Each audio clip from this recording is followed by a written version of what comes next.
All right, good morning, everyone. The time is 9:36, and the February 14th meeting of the Housing and Human Services Committee will now come to order. I'm Kathy Moore, chair of the committee. Will the clerk please call the roll? Council President Nelson. Present. Here. Councilmember Wu. Present. Vice Chair Morales. Here. Chair Moore. Present. There are 5 present. Wonderful. So if there's no objection, today's proposed agenda will be adopted. Hearing no objection, the agenda is adopted. All right, so thank you everyone for being here today for the first meeting of the Housing and Human Services Committee. As outlined in Resolution 32124, this committee will provide policy direction and oversight and deliberate and make recommendations on legislative matters relating to the Office of Housing, the Human Services Department, the Office of Civil Rights, and the King County Regional Homelessness Authority, as well as rental regulation policies and practices, including regulations and enforcement activities administered by the Seattle Department of Construction and Inspections and the Office for Civil Rights. So this is a large and important body of work that touches the lives in one way or another of everyone in our city. It will be our responsibility as members of this committee to promote the general welfare of our residents through thoughtful and careful consideration and deliberation, and I look forward to our work together over these coming months. On today's agenda, we have 3 items for briefing and discussion. We will have introductory presentations from the Office of Housing, the Human Services Department, and the Office for Civil Rights. I do want to mention that these are only introductory presentations, and I do plan to invite departments back for future in-depth presentations on specific programs. And I wanted to just make an initial thank you to all of the department heads for being here today. Colleagues, please feel free to reach out to my office with requests for additional briefings if there is a topic that you would like to explore in further depth at a further committee meeting. So that brings us to our hybrid public comment period. So, Madam Clerk, how many speakers are registered? There is 1 online public commenter and 3 in-person public commenters. Okay. So we'll begin with the in-person public commenters. Let me just read through the rules here. The public comment period for this meeting is up to 20 minutes, and each speaker will be given 2 minutes to speak. Pursuant to Council Rule 7.10, this committee meeting will broadcast members of the public in council chambers during the public comment period. The clerk will call on 2 speakers at a time. We will start with speakers in chambers and then move to the online speakers. We will call on speakers in the order in which registered. If you have not yet registered to speak but would like to, you can sign up before the end of the public comment period by adding your name to the public comment sheet at the front of the council chambers, or speak remotely. Or to speak remotely, you can go to the council's website at seattle.gov/council. The public comment link is also listed on today's agenda. Once the speaker's name is called, staff will unmute the appropriate microphone, and an automatic prompt of "you have been unmuted" will be the remote speaker's cue that it is their turn to speak, and the speaker must press *6 to begin speaking. Please begin by stating your name and the item that you are addressing. As a reminder, public comment should relate to an item on today's agenda or within the purview of the Housing and Human Services Committee. Speakers will hear a chime when 10 seconds are left of the allotted time. Once you hear the chime, we ask that you begin to wrap up your public comment. If speakers do not end their comments at the end of the allotted time provided, the speaker's microphone will be muted to allow us to call on the next speaker.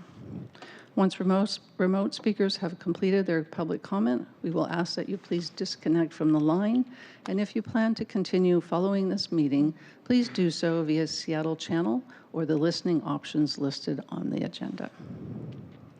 So the regular public comment period for this committee meeting is now open, and we will begin with first person registered for in-person comments. Then we will move on to the online public commenters. The first commenter is Cliff Cawthorn, followed by Chris Smith. There you go. Awesome. Well, first of all, happy Black History Month and happy Valentine's Day. My name is Cliff Cawthon, he, him. I am the Advocacy and Policy Manager for Habitat for Humanity of Seattle, King, Kittitas counties. And I'm testifying here today because, well, Chair Moore, I couldn't agree more that the work that you're doing is really going to define the way this city looks for decades to come. So I just wanted to come here to further introduce myself and Habitat for Humanity, and also talk a little bit about the work we've done so far, as well as why I believe that the work that we're going to do together is going to make the difference between whether or not Seattle can be a place where everyone can find a home versus a place where some are able to live inside and some find themselves on the streets.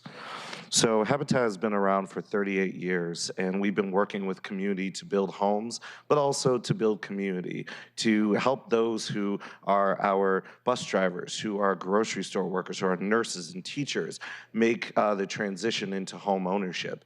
And particularly as a permanently affordable home ownership provider, we have been lucky to be able to work with the broader Black Home Initiative in order to a partnership of various nonprofit and for-profit actors in order to promote Black home ownership and the closing of the racial home ownership and thus the racial wealth gap. And in the work that we've also done with the city and the Office of Housing, that we have been able to make key investments in West Seattle and South Seattle and North Seattle throughout the entire city in terms of being able to create units ownership. So I'll just close by saying that we look forward to working with all of you as a partner. We look forward to being able to provide our insight, and thank you for the work that you're doing. Thank you. Next speaker. Up next is Chris Smith, followed by Jesse Simpson.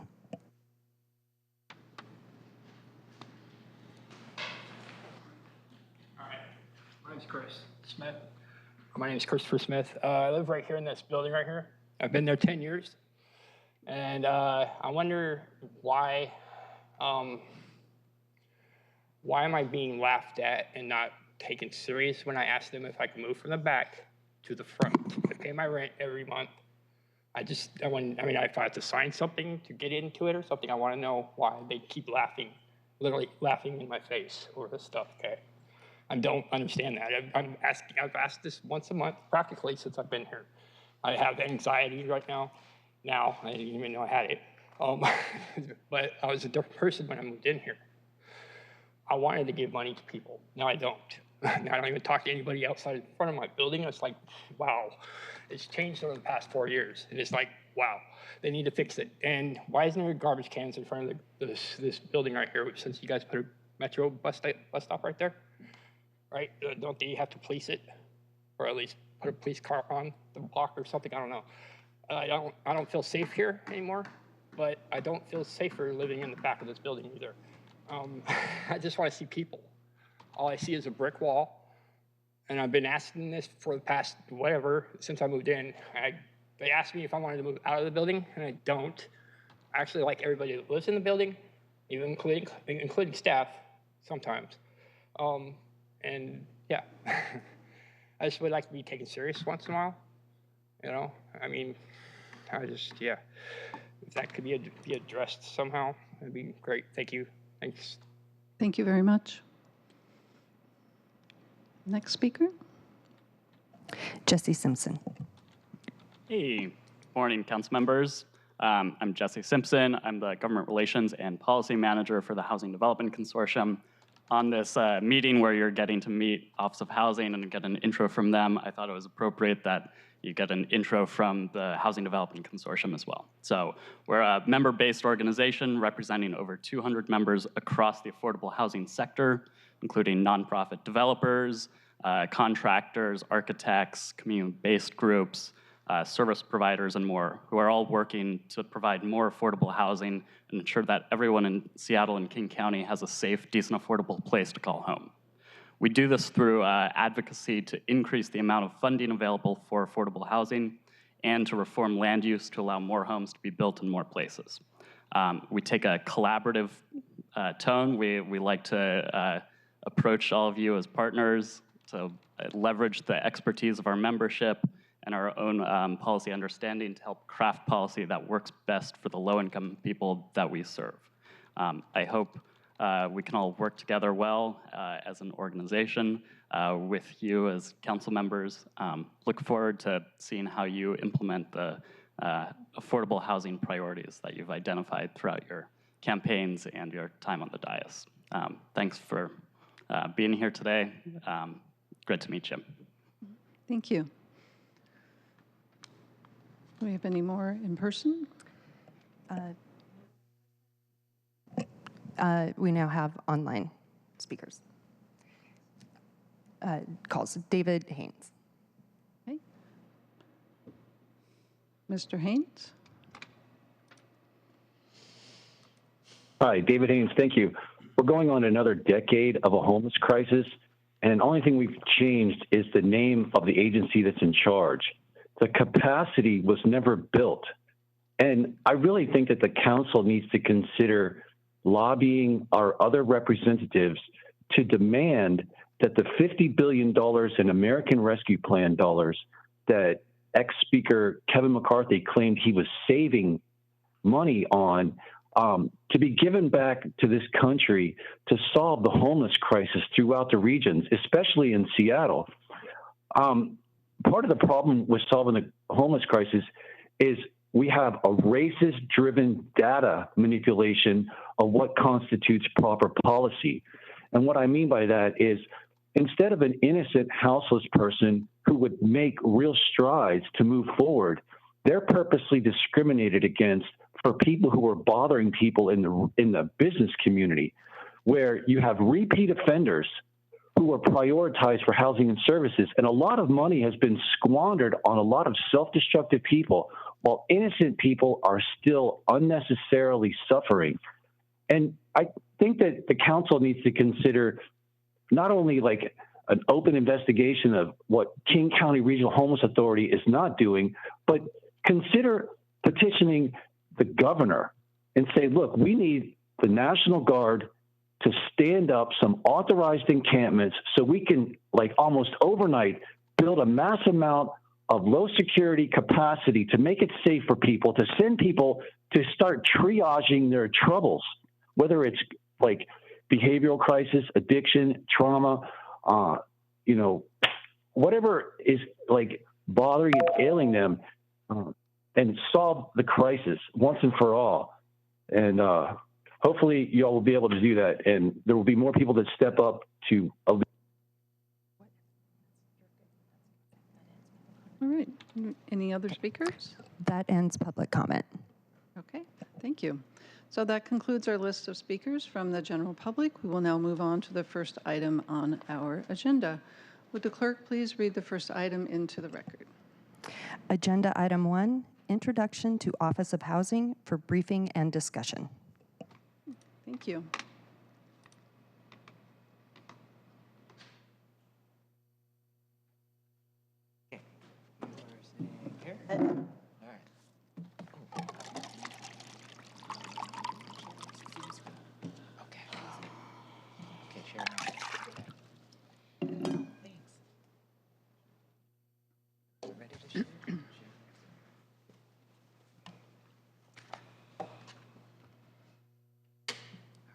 All right. right, so thank you. So today we have, very pleased to announce that we have with us Director Micah Winkler-Chin and Kelly Larson from the Office of Housing to walk us through the work of their department. We will get a glimpse of their work with affordable housing, programs for homeowners, and the 2023 housing levy implementation. So without further ado, it is my pleasure to turn it over to our presenters. Thank you very much, Council Member. Thank you very much, Committee. As Council Member Moore said, I'm Micah Winkler-Chin, and this is Kelly Larson, our Director of Policy, and we're going to split the presentation here today. Okay. So, a little bit about the Office of Housing. Our vision at the Office of Housing is that all people have a safe and affordable home. And our mission is to work with our partners in creating affordable housing, equitably investing to prevent displacement, and increase opportunities for people to live in Seattle. The important thing to note here is that we invest. We do not own, but we invest in the development of affordable housing. Next slide, please. So here you see roughly 40 years of housing investments throughout Seattle. We have the things in the blue there that are a current and pipeline rental project, and then we have some light pink ones or dark pink ones that are planned rental projects. So here's a visual to give a sense of what 40 years of investment in our housing has looked like. And at any given time, we have over 16,000 people living in OH-funded homes. That's not all the homes that OH regulates, but in the homes that we have invested in directly. Some key department data here for you. So our charter responsibilities, as established in the charter when in 1996, 1997, was that we would develop new permanent housing, leveraging other public resources, and preserve existing permanent housing. Our 2024 budget is $339 million total. We have 65 full-time slots for employees. And the sources that fund our department is, as you can see on the pie chart up there, about roughly the housing levy of $122 million, payroll expense tax, which this year is about $141 million, the mandatory housing affordability fees of, we're anticipating $50 million this year, and then the other category. The other category are things such as community development block grant and home funds from the U.S. Department of Housing and Urban Development, weatherization funds that come from the federal government to our department that we deploy in community, and other one-time things such as some funds that we've gotten from oil to electric conversion from the federal government. So just a kind of a general pot of miscellaneous funds. We talk a lot about affordable housing and low income at AMI. The Office of Housing gets into alphabet soup a lot. We do, and we kind of forget it. So if we do start going down that way, please remind us, because we forget sometimes. So one term that we use a lot is area median income. And it's a HUD designated thing, and it is the midpoint of a region's income distribution. And it is defined annually by HUD, and there's no Beacon Hill median income. And even the Seattle area median income is actually bigger than the city of Seattle itself. It's a geographic area. And so these definitions were created many, many years ago, but a low-income household makes less than 80% of the area median income. You hear us saying it all the time, AMI. Very low makes less than 50, and extremely low makes less than 30% AMI. And over a third of Seattle households are low income by this definition, right? I mentioned several sources of funds that we use, and you hear us talking a lot about it. You hear us talking about the housing levy, the PET, the expense tax, however, it's called multiple different names, but that's that chunk, and MHA, the mandatory housing affordability. So here we tried to show you what the different pots of money are and what are the different programs that they serve. And you see right across the top all those AMIs, right? And that's just the different levels of income that, that the dollars can go towards. Can I ask a quick question? Sure, go ahead. Michael, can you just explain what the current AMI is? What is the area median income in Seattle right now, and what does 80% mean? I would have to look it up. So there's the federal level that's always at the for a household of 4. And Kelly, what is it right now? I think it's $120,000. There is an income chart that Yeah. is produced by the Office of Housing. And the income chart typically comes out in April. And so they are adjusted. And so they are adjusted. The federal government gives us what it is for a household of 4, and then we break it down to the individual. So I would have to say that a 30% AMI for a single person is probably, I'm going to guess, around $27,000 a year. Thank you. I just wanted to be, Just to give a sense for the other viewer than just and weird for- percentages. Yeah, because yes. most people don't really know what that means, but if you Yes. think, as an individual, that means I'm making $30,000, $40,000 a year, and trying to support a family on that, that's Right. So if not you're much making, money for rent. right, no, and if you're making $30,000 or $40,000 a year, you are one person. You might be at about 40% AMI, but if you add somebody to your household, and a household is just whoever lives in the home with you. If Kelly and I were going to live together in a household, there's no familial relationship, you are considered a household, right? Or if my mother moves in, that is part of a household. If I have a child, that is also part of a household. And if you have if you have 2 people earning income together, it's not the income of the individual, it's the income of the household. And that's where it gets a little hard sometimes to determine who it is that can actually live in the household unit. Council member, is that what you're hoping for? Yeah, thank you. Okay. If I could just add, I think I recently read that 80% for a single person in Seattle is about $71,000. So that's just what I read recently. But I had a question. Do you have I'm sure you don't have them on hand, but at some point, do you have the statistics for the percentage of population in Seattle that are at 50 to 60 AMI? And also 50 to 60. 0 to 30? We do have, we've presented on housing need data. We can particularly present on housing cost burden by income level, and we can bring that back. We've talked about coming back again to talk in more depth about the data and some of our investments. We can bring that back next time. That would be wonderful. Thank you. I actually believe, council member, that you will probably hear that number and what that percentage is when we start discussing the comprehensive plan, when the Office of Planning and Community Development does, right? Because that's part of their work as well. Yeah. Okay, so this past year, you might have heard a lot about the housing levy. It was up for the vote last year, and this council will have to.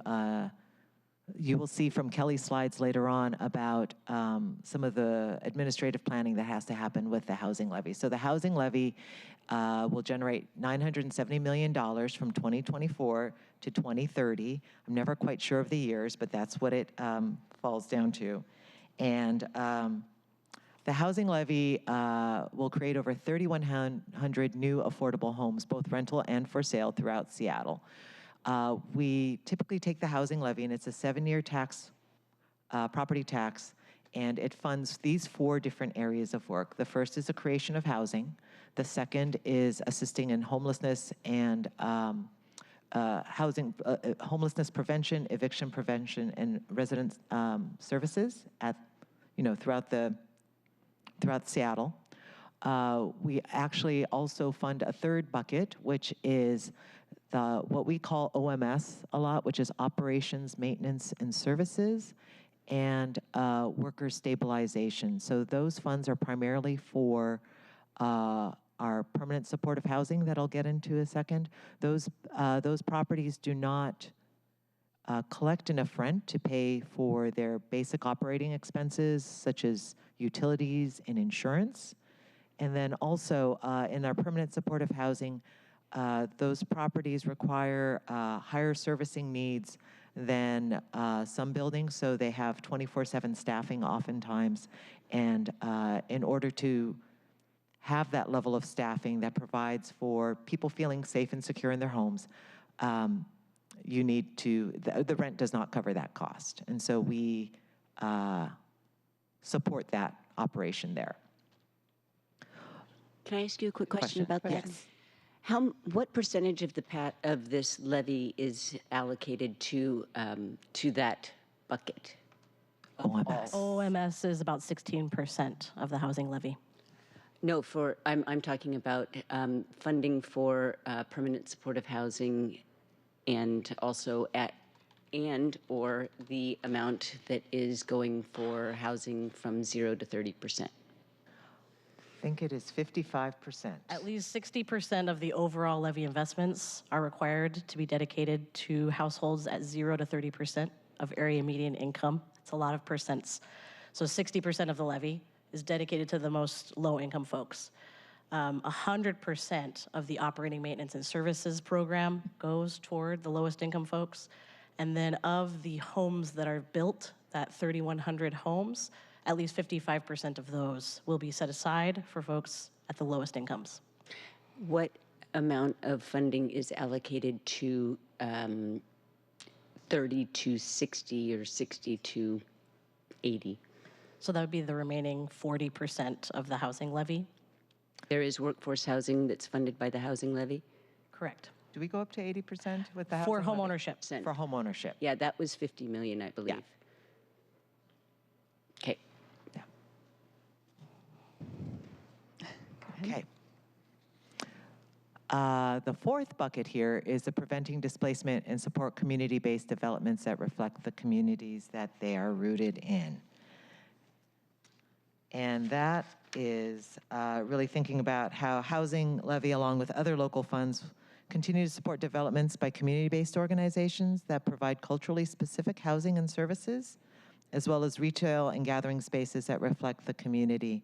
And these projects help prevent displacement. So previous council had advised, and actually I think by resolution, asked OH to work with OED and OPCD to really think about the investments that we place in community and what are the additional benefits other than the units there that can be spread upon the community, such as having locally owned businesses, which may be culturally tied to the community and that are looking for places to live, or childcare, or those types of things.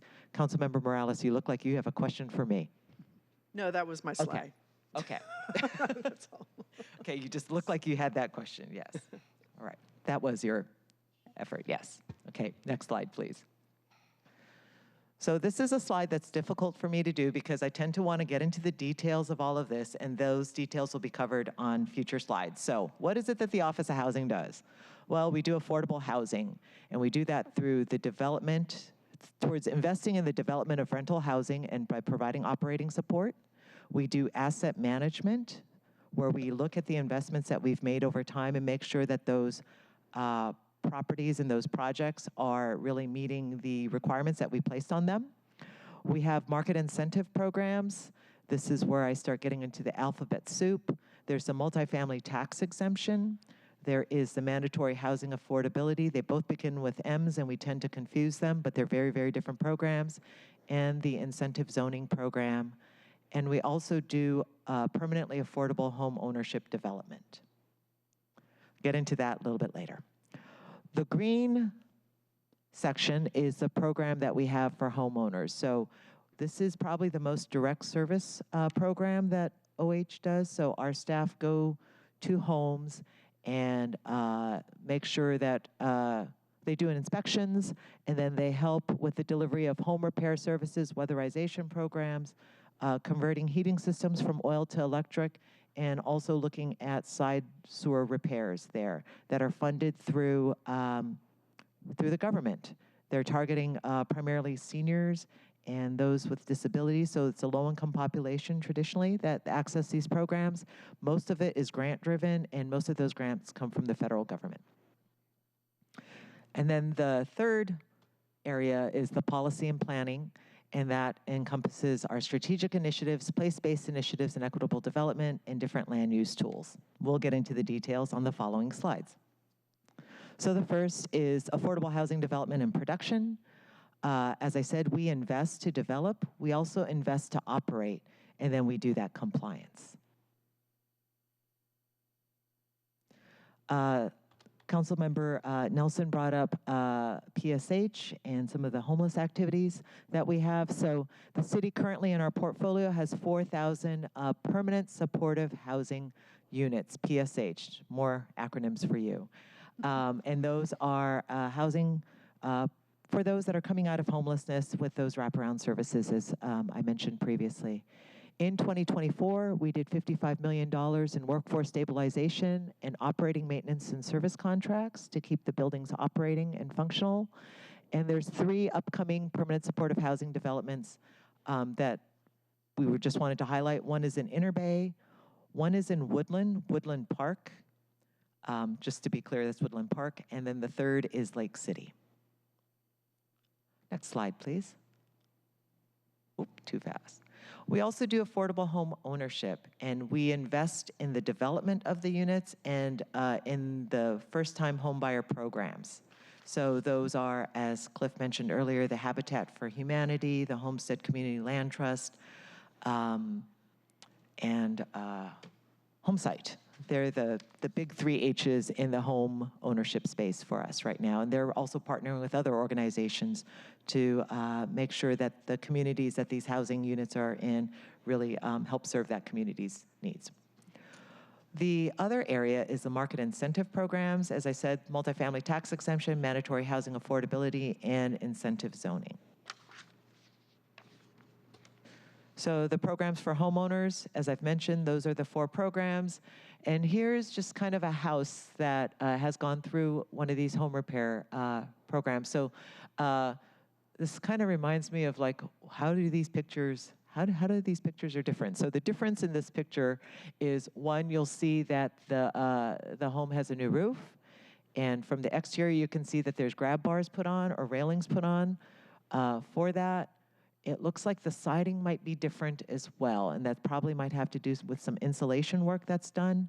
On the inside, there's probably a new heating system that's been installed, especially as we go from oil to electric here at the city. Thank you. I think Councilmember Saka has a question. Thank you, Madam Chair. Just going back to a few slides, on slide 7, you talk about, for example, under the 2023 housing levy goals, is to create 3,100 new affordable homes. On the next slide, talk about affordable housing and some of the different, features of that. But just curious to better understand how.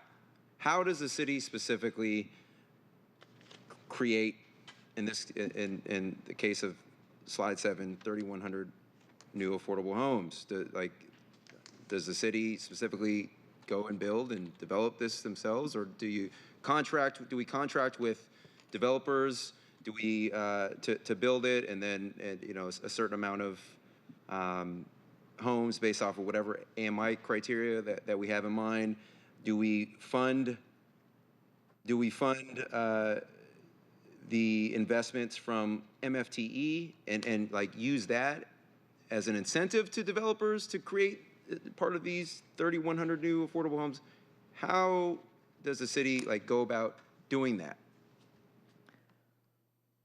Lots of questions there. So let me try to answer that. So the city is not a developer. We do not build it. We don't own it. We don't build it. So we invest in the creation of affordable homes, and we tend to do that in 2 different ways.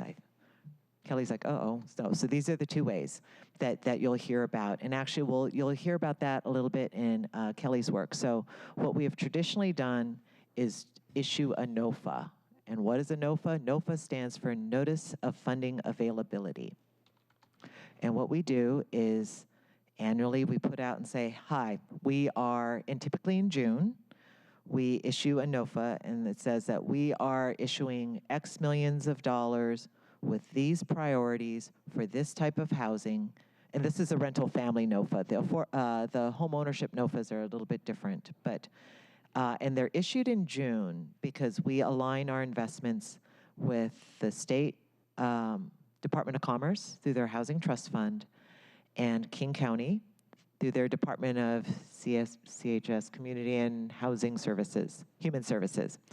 And a long time ago, I'd say about 10, 15 years ago, instead of having multiple applications that development entities would go through, we did them, packaged them all up as one. So tried to make it a little bit easier.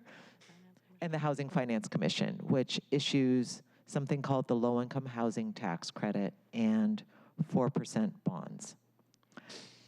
So we tried to consolidate all this together, and you might want a later conversation about the intricacies of this. And so organizations apply to the combined funders, which are us, the state, the county, and say, I need investment of X dollars for the development of this housing.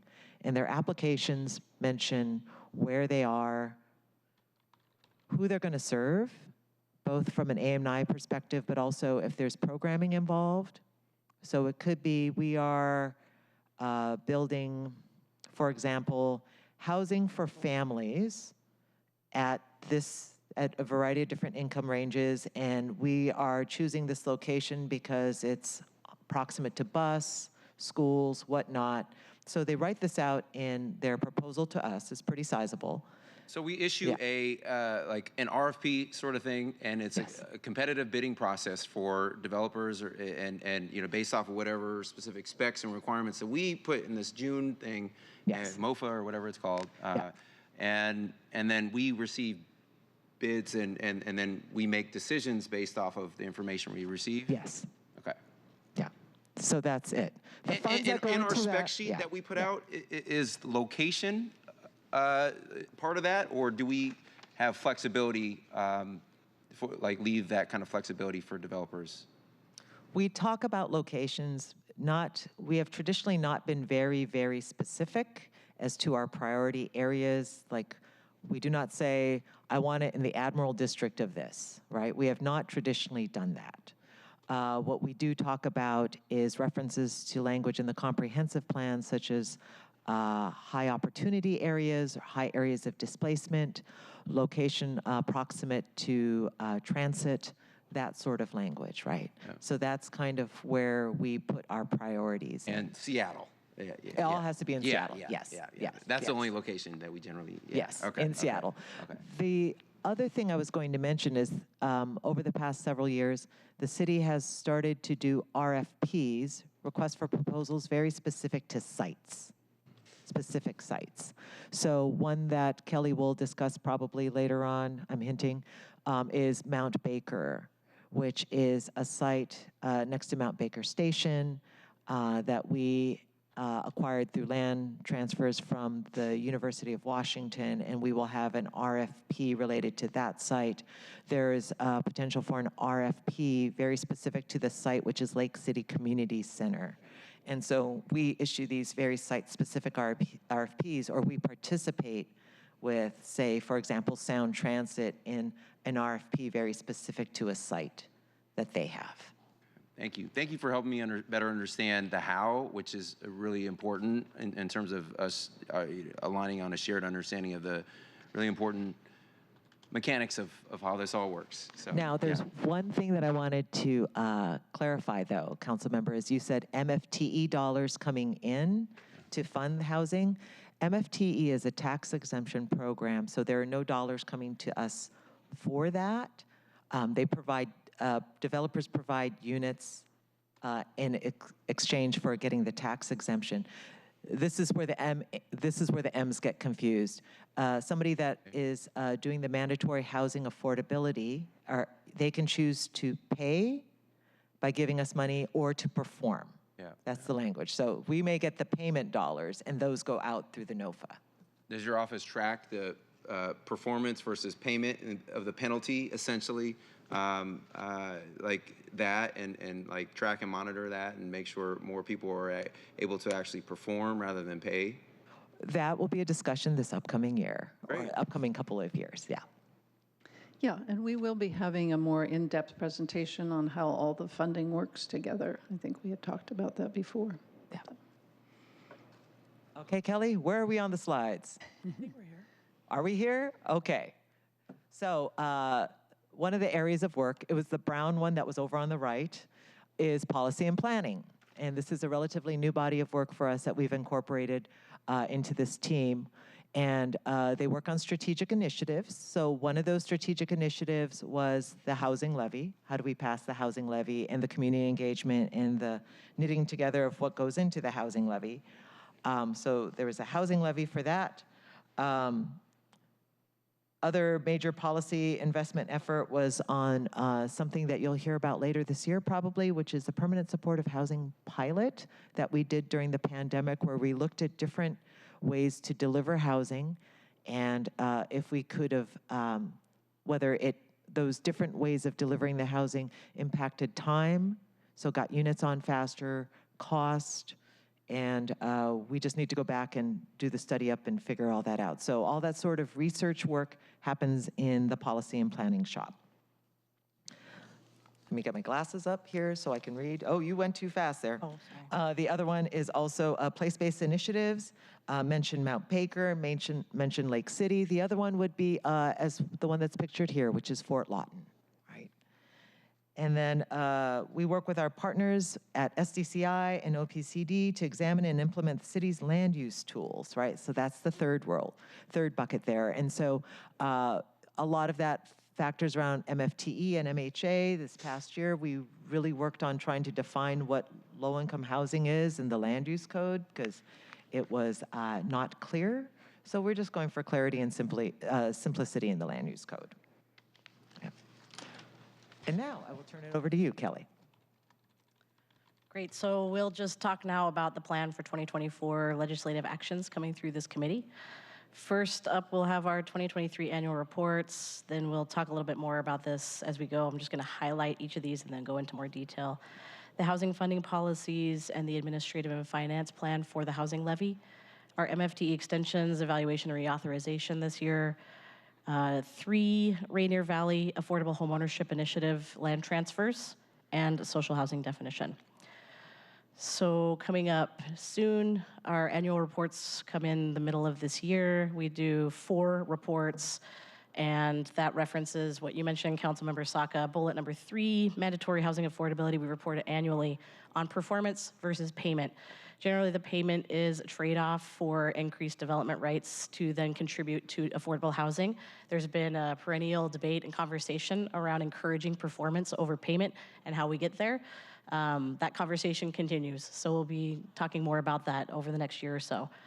The Seattle Housing Levy annual report will be coming in to close out the 2016 housing levy as we enter into the first year of investments for the 2023 housing levy. And finally, we'll do a report on the multifamily tax exemption as well. So a little more detail about the housing levy A&F plan. This follows typically the passage of the Seattle housing levy by the voters of Seattle. We update numerous policies that guide all of OH's investments. We add new programs, we're modernizing some terms, and reflecting input from community partners that we've gathered over more than a year of community input. We have had recent public meetings at the end of 2023 to discuss these proposed policies, taken input. We're still making some changes, trying to wrap those up to bring them forward in a couple of months here. I noted that you have more planned in 2024. Do you have an actual schedule for that, or that we could? The date to bring this in? No, the public meetings. Oh, yes. We do not have a schedule yet. We were hoping to have these out in February. We're running a little late. So Okay. hopefully we'll be scheduling some public meetings soon on our proposed initial draft of the policies. That's the plan. So February, March. Okay, and if you could just keep this committee apprised so that we can make sure that the public's aware of that opportunity. You bet. Thank you so much. So just a quick overview on the multifamily tax exemption before I talk about the legislative action that may be coming to this committee. So MFTE is a state authorized property tax exemption. Seattle first adopted the MFTE policy program in 1998. The purpose, according to the Seattle Municipal Code, is to increase and maintain affordable housing. It also serves as an incentive for development. Seattle requires 20 to 25% of affordable housing at different income levels, depends on the length of your exemption and how you set your incomes up. Reauthorization generally is approved by council every 4 years, and 2024 will be the 7th reauthorization. So we typically refer to these by their program numbers. We are currently in P6. We will be reauthorizing to P7. Council has adopted a number of ordinances, 15 specific to MFTE. It's a lot of work has been done. So currently, we are in P6, and it's been extended through the end of 2024. The Office of Housing has received a number of questions and comments from developers that are interested to understand the process ahead of us, the schedule, and what's to be expected. We have an extension that we are considering to bring forward, potentially to push Program 6 into 2025. We'll come back with more detail on that. Just to give some reliability and predictability to developers as we are pursuing the reauthorization. As part of this reauthorization this year, there is interest in doing a little bit more analysis to understand the impacts of the program. It has gotten quite large in the city of Seattle. We have the largest program in the state, obviously. We have over 6,000 low-income homes that have been created as a result of MFTE. So we're interested in trying to understand who's living in those units, how they are doing, what is the cost and benefit analysis of the program overall, the exemption versus the benefits to community. So that is the work of the evaluation that we're hoping to bring forward along with the reauthorization of Program 7. Yes. How have you, are you working with a consultant, or how are you performing this analysis? We are pursuing a consultant contract. It's not quite final, but we can share those details with you all once it is ready. Very close. That is really important to me because it all depends on the consultant, just like it often depends on the lawyer. So get different answers depending on who you ask. Bellevue recently updated its MFTE program, and apparently it has resulted in increased participation by developers. And so will this analysis, or will the consultant be looking at nearby cities with similar markets so that we don't have to completely recreate the wheel or start from fresh? Yeah, we can talk about that. Certainly the City of Seattle's program is longest standing and has done a little bit more on affordability than other jurisdictions, but we are interested to understand what the other jurisdictions are doing, so we're happy to do that as part of the rollout. Yeah, and just when I heard you say something along the lines of its benefits to the community, that piqued my attention because on the one hand we say we want on-site performance, right? And the MFTE program does provide on-site performance, and if the levels of affordability are inhibiting participation, we really do have to look at that, because this is a way to get private developers to make affordable housing over a big chunk of time. I believe, I don't know, it's not in perpetuity. I think it's 20 years, something like that. But in any case, this is an important tool to get affordable housing at various rates and have on-site performance, which are policy goals that we have committed to for a long time. So I just encourage looking at other cities and what they've done recently. Great. Thank you, Councilmember. I think Councilmember Saka. Thank you, Madam Chair.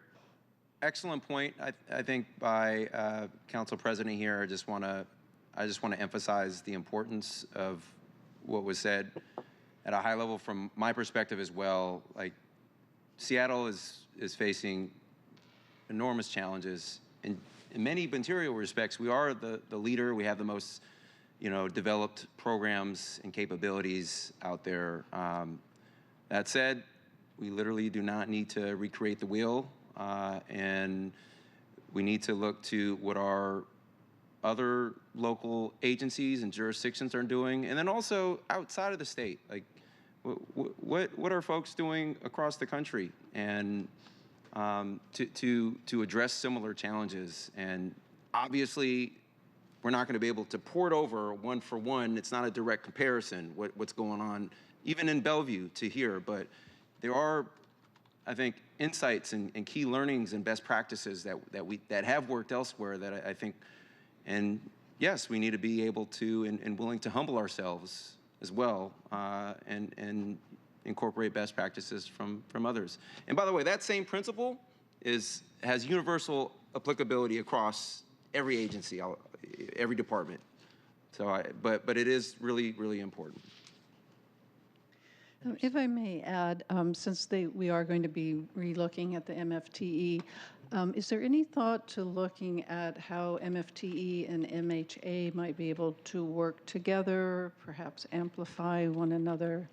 I know there's been some discussion in the community about the fact that MHA doesn't count towards MFTE, and that perhaps that might be a better way. So just opening a line of inquiry that perhaps we could look at how those two programs might work synergistically together to amplify the amount of affordable housing we're actually getting. We'll think about that and Yeah, bring that back. it's kind of a big idea, so. No, It's that's complicated. great. I think that's why I think making sure that we have the time to thoroughly analyze and think about this, right? Which I think is very important. The MFTE program, as Kelly mentioned, is typically for 4-year periods. A lot can happen in 4 years. And I think it's important that we think about that, as well as also acknowledging that the development community needs a level of predictability in that decision-making. So that's my nice way of saying we can't wait until November to pass any sort of legislation related to this. That would be, that's too close to the end, that I think it would be, they're nervous about it now, so. And it's a hard time right now to be a developer because your interest rates just tripled. So, yeah. Right, but I think we need to open those lines of dialogue because we do significantly, we need to have, the market's not going to solve the problem, but we need to look at how we can work at them to incentivize. And I'm not sure that MHA has been working as effectively as it was intended. It was initially meant to be inclusionary housing. You know all of this. And that we've got these two very powerful engines. Is there some way that we can make them work together? Yep. Agreed. I'll just make one final comment, if that's okay. Sorry about that. I'm not very good at noticing. It's okay. this. I didn't raise my hand. And that's particularly important because there was an article written by David Croman in the audience here that came out on the 2nd of February. And it reported that Seattle will award far less money than usual this year in affordable housing projects, only $53.3 million for 4 projects compared to $147 million for 12 new projects last year. And the number hasn't dipped below 100,000 million. 100 million since 2018, I think. Right, you read that article too. Anyway, but the driver is, and I didn't realize this, is that the Office of Housing has to backfill costs that were unanticipated on projects already in the pipeline, and you're doing that for about 90 million going forward, and that's why you can't award more this year. And so when we're talking about the MFTE program, the private developers absorb whatever unanticipated costs, or the city is not on the hook for backfilling and then having less money going forward. It is one of the plugs for this important program. And later on offline, I do want to know what kind of, does the Office of Housing have the capacity to examine at a really granular level the assumptions in the pro formas of the affordable housing developers? Because this quoted Sharon Lee saying that, well, we couldn't anticipate the increased interest rates. Well, I don't know when that project was planned, but I'm just thinking that maybe if offline we can look at how you look at whether or not these are really sound assumptions in these projects, so you're not in this position in the future. Of course. Okay. We're moving on the slide deck. We're almost at the end, y'all. Almost here. So the Rainier Valley Homeownership Initiative, the Affordable Homeownership Initiative, this is a partnership with Sound Transit and no-cost land transfer to develop new permanently affordable homes for homeowners, low income in the neighborhood. We're issuing a request for developers this year, and this will just be the transfer of the last 3 sites. And that is enough for us. Oh, wonderful. Oh, I thought we had slide 20, but we didn't. All right. Is that it? Did we have that? No, we did not. All right. Well, let me ask, this has been a hot bench, as they like to say, but are there any additional questions from council members? No? Oh, Councilmember Saka. Thank you, Madam Chair. So very insightful presentation. Thank you. And thank you for entertaining my pesky questions and my comments as well. One thing that would be curious to learn more about is your agency's, or even the city, if you have a view on this more broadly, role in helping to shape, activate, and expand public-private partnerships in the role of, or with respect to, affordable housing, for example, and understanding kind of how we got here in terms of lack of affordable housing, homelessness crisis. People can no longer afford to live in the city that many work in, and it's unfortunate, it's unacceptable. And as someone personally who has overcome the foster care system and Section 8 housing myself and went to 13 different K through 12 schools, I feel very privileged that I was able to eventually work in tech, in big tech. And so, I think it's well established now that big tech help play a role into the current challenges. And, we also need to look to them as partners in helping us solve this. And it's not just by going and clubbing people over the head and organizations over the head and asking for more money. We need to work with private organizations, many of which, especially the larger, more sophisticated, advanced ones, want to help in this respect. And I read an interesting article a day or two ago from the Seattle Times about essentially the collapse of We Are In and a number of other public-private partnerships, and how Seattle's public-private partnerships in this space, affordable housing, addressing the homelessness crisis, is less advanced and further behind than other cities and jurisdictions like Austin, for example. And so, which we're leading in many great areas, there's an opportunity for us to do better. And the city plays a role, so do our private sector actors. And so how can we best, against that backdrop, how can we best activate that, bring our public-private partnerships in this really important space further along, and eventually lead? So a couple of thoughts on that. So I don't know if you call this a public-private partnership, but the Low-Income Housing Tax Credit Program, which is a federally developed program, we use that tool for almost all of our affordable housing development, and all of those require an equity investment from typically somebody that needs tax credits. So if you're looking for tax credits, you're probably a bank. In the past, they've been energy companies. Interesting groups have shown up in that tax credit space. So almost all of our investments into affordable housing are into projects that are owned by a limited liability corporation or LLLP, depends on what the flavor of that time period is. They almost all have bank loans, they all have construction loans, and they all have an equity investor that's typically a private corporation. And it's established in a private corporation. At the end of the 15th year, that tax structure falls apart and it eventually falls back to the nonprofit. So almost all of them are public-private in that sense. Some of our projects have worked with Amazon on the Amazon Housing Equity, is it the Housing Equity Fund? Yes, and we've been involved with them for over 2 years for the length of their $2 billion investment into their 3 major markets. So they are investing in our projects, and we're trying to figure out how we work together in that space. I'm hearing Microsoft is interested in investing, although they haven't told me directly, because at first they were very interested on the east side. They're like, we don't want to be in Seattle.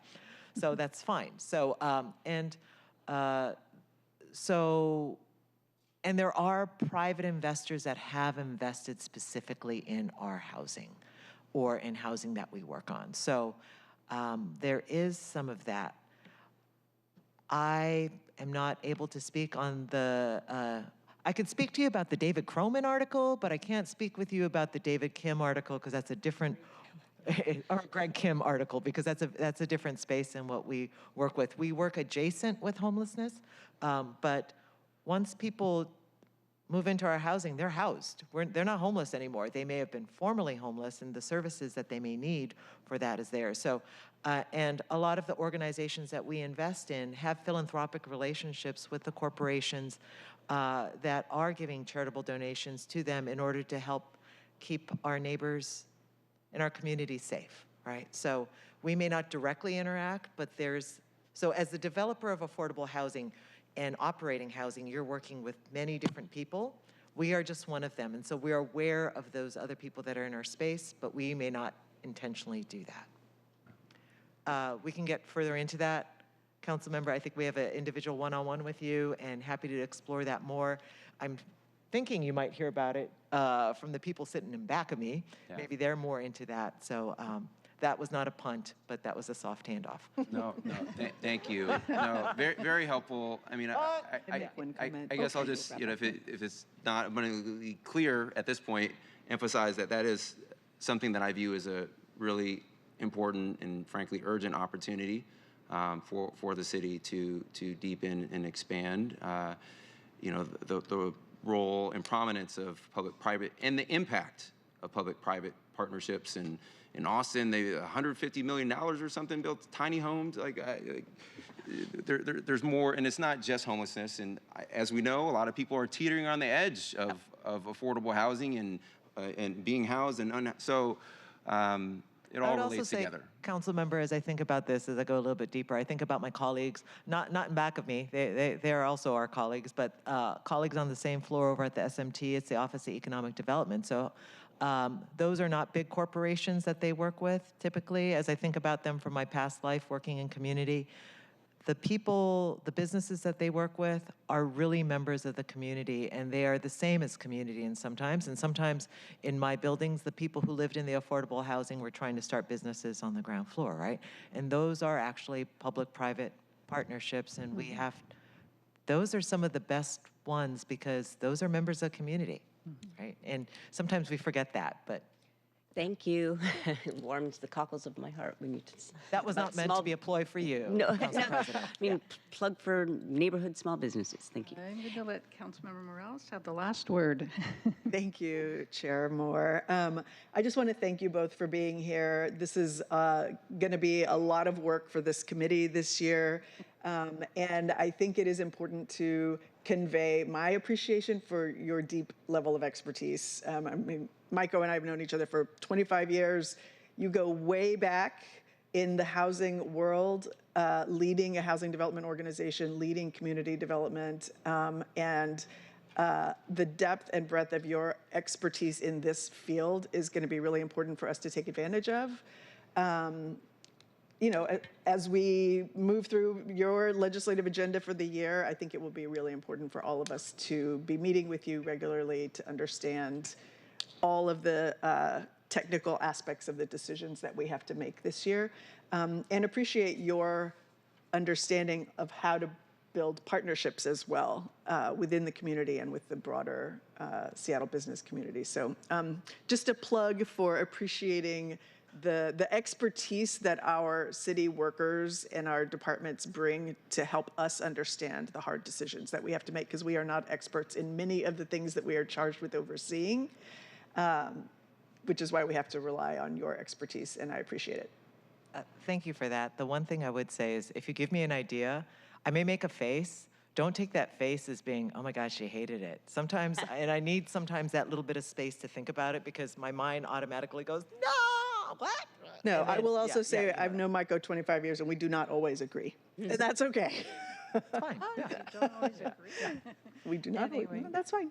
We know that about each other. Yeah. So thank you very much. I really appreciate your presentation. I appreciate you being willing to take the questions on the cuff, to roll with it and being open-minded. I echo the comments about appreciating your depth of expertise and knowledge in this area. We definitely will be asking you lots of questions and drawing upon that. And I really do look forward to working with both of you and your department over the course of this year. Thank you so much. We look forward to working with you as well. Thank you. Okay, if we could read, Madam Clerk, Agenda 2 into the record. Agenda item 2, Introduction to Human Services Department for briefing and discussion. Great, thank you.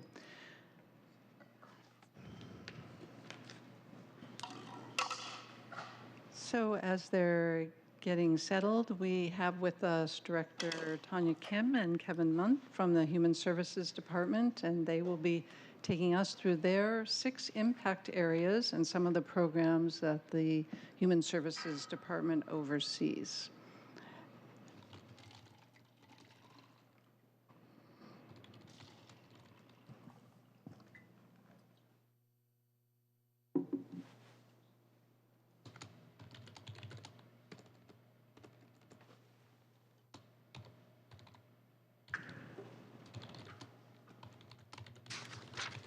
Good morning. For your patience as I get water, getting ready for my questions.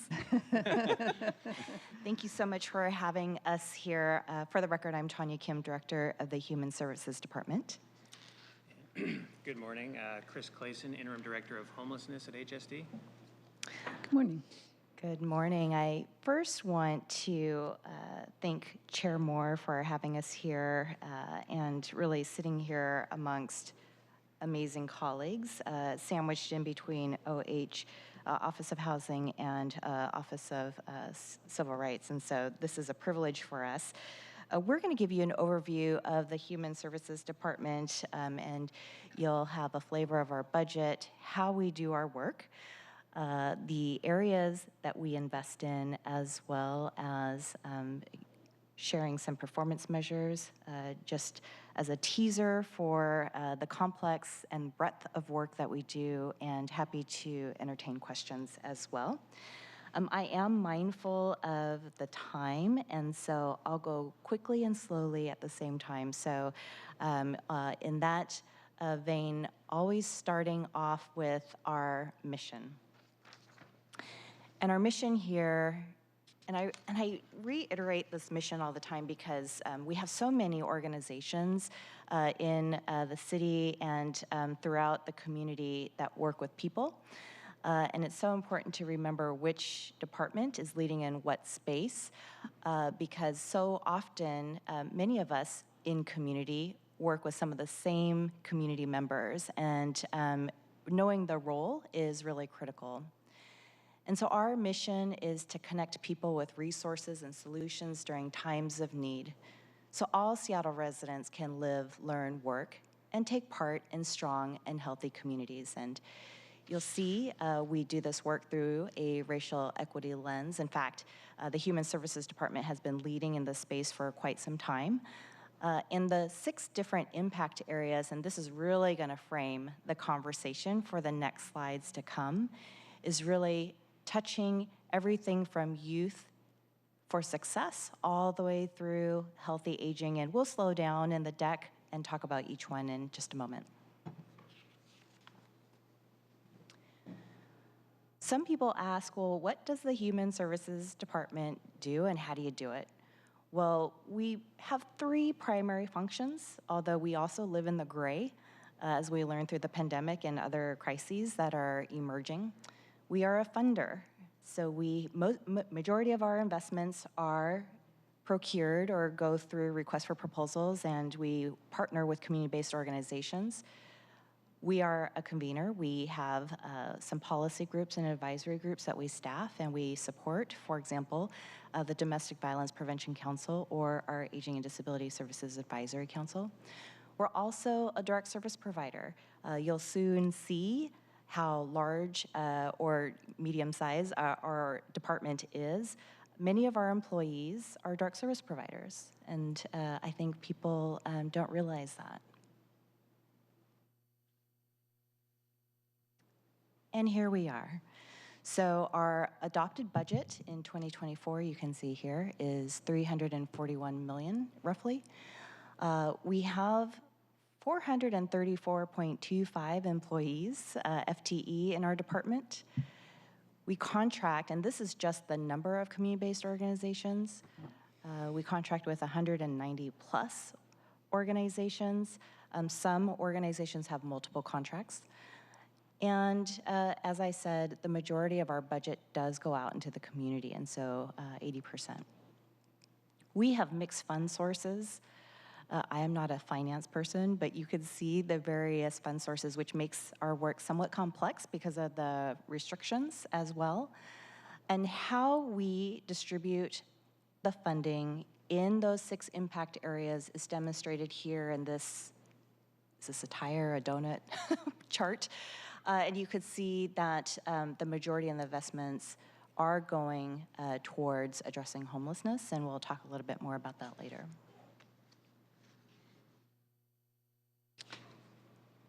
A good question, and I've heard a lot about accountability and performance metrics, and how do we know that we're making an impact? Several years ago, City Council did codify what we call results-based accountability. And I want to make a correction. So this slide says SMC 3.20.030. It should be 0.050. It's all in the same area if you go and for those of you who want to read more on this. But it does talk about the way in which we do our strategic planning and develop our framework. And so essentially, here's the shortcut version. Based on data, we need to be really clear about the problem we want to solve, and better yet, what is the result we want to see, and then we work backwards from there. So if we want to see, for example, a reduction in gun violence, how could we measure that? What are the strategies, whether it's evidence-based or proven to be effective? And what are the tools and the resources that people need in order to get there? And we also know that there's a whole ecosystem. The Human Services Department alone will not solve that, but we have a place in that space because people are involved. And so we use results-based accountability as a framework for how we do our investments. It is the way in which, if you go to our website, and I encourage the viewing public to go there, our requests for proposals and qualifications in the past are posted still. When we have any of those applications and guidelines available, you will see our theory of change. It follows this model. And so organizations are really clear about what they're applying for, and they're really clear about our expectations of what performances need to be met. And we do that through, as Maiko just mentioned in her OH, the Office of Housing presentation, we issue a NOFA, Notice of Funding Availability. In the next slide, we're going to share with you some of the requests for proposals or qualifications that are currently posted on the NOFA. We have several here. It is subject to change. The majority of these, as you know, these are difficult budget times, and so the majority of these are based on fund sources that are not general funds, and so we feel very confident through our state dollars or grant dollars that these are dollars that we've been allocated and we're moving forward with. We do have a little bit of general funds here. We're examining the rest of our portfolio to see what else needs to be procured. We're being very thoughtful, of course, and so it is subject to change. I will mention that typically when you have a request for proposal per the SMC, we do this every 4 years, which means that if Councilmember Morales, your organization, because you're no longer a council member and you have a nonprofit and you're going to feed people, you might apply for a RFP. If you receive an award, you are typically then going to receive a contract for 4 years, pending funding availability, and of course your performance. And I mention that because the ability to have that the RBA framework, that results-based accountability framework, is important that every 4 years we do a thoughtful, methodical process to making sure that these are the investments that we need to produce those outcomes that we desire. But I want to make really clear that we also do monitoring. And so we have our contracts, we do monthly invoicing, they have performance measures. Every contract has performance measures that they need to report on. Some are very straightforward, like pounds of food that's distributed. Others are things like the number of contacts that one makes in order to get the services that they need for increased behavioral health. And so they're different depending on the contracts. And we have different ways in which we hold organizations accountable. First, because we partner with our community-based organizations, it's really about partnering for success. And so it's technical assistance, making sure that they're really clear. We have cohorts that are meeting, info sharing, trainings. But in the case where there are agencies that are struggling, we have lots of options to reduce funding, to reallocate funding altogether. We have other tools in our toolkit, but we do start with partnering and ensuring that our agencies are successful. So I know that accountability is top of mind for many, and so I just wanted to put that out there right away. And it starts with the NOFA, but it continues through the life cycle of our funding. I'm sorry, Director Kim. So is that a monthly monitoring, or how often are you looking at performance There's metric? different layers, and so monthly. In addition to that, we do site visits, and so there are annual site visits. There's a fiscal review with organizations, a threshold of a certain dollar amount and up. We look at the organizational health, and some make it onto the list of those that we then do a deeper fiscal review. It is also required to have organizations submit their audits. We review that financially, and so it's the whole. It's the, are you meeting the performance, and is your organization healthy? Thank you.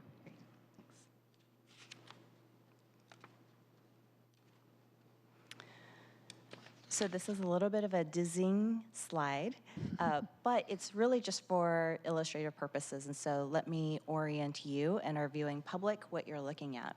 So again, we have the 6 impact areas along the top in blue. Underneath are the stated goals, so just articulating it a little bit more clearly. And then underneath that are a sampling of programs. And so if you can imagine these as columns. And so, for example, and I won't read the whole thing, but promoting healthy aging. And so if we are looking at promoting healthy aging, which is the second column, you can see that we want all older adults to experience stable health so that they're able to age in place. And I always say that's the dream. You know, I support my parents as well, and I'm getting older. I hope that I have good health and am able to stay in place where I would like to age gracefully. And then you can see some of the program areas underneath that we invest in order to support that effort. Okay. Now, I'm going to go through a deck of slides that is going to articulate each impact area. And then the following slide will give you a sampling of some performance metrics or some data. And so you'll see that cadence now for the next 6 slides. And so, or excuse me, 12 plus a question slide. So the first one we're going to start with is preparing youth for success. So I'm just going to do a quick highlight that we want all youth in Seattle to successfully transition to adulthood. That makes sense. But it's really important for me to state the next part, which is regardless of race, income, immigration status, or the neighborhood they live in. I shouldn't have to say this, but I have to say this. And so with that, we've got lots of different investment areas for the ways in which we're preparing youth for success, but I'm going to do a plug here for our Seattle Youth Employment Program, and I know each council office is not ready for this, but I'm going to solicit you today too, as well as others that you know. So this photo here is last year at a capstone event at the Seattle Youth Employment Program for their summer internship, and you can see many of our young people who completed the program. And if we go to the next slide, I'll give you a little bit more of the details. And so the impact area for our Seattle Youth Employment Program was that we had 312 youth and young adults. They were income eligible, so this is not open to everybody, but for those who typically don't have access to these kinds of resources to become eligible, they applied, and we had them enrolled in our internship program. And we do everything from, we have them on our payroll, we pay for their hourly wages. We make sure that they are assigned a youth development counselor so they're set up for success. And we also support the employers. And so, Councilmember Asaka, if you choose to have an intern, maybe this summer or next summer, we will support you through that journey. And we encourage you to take 1 or 2 interns.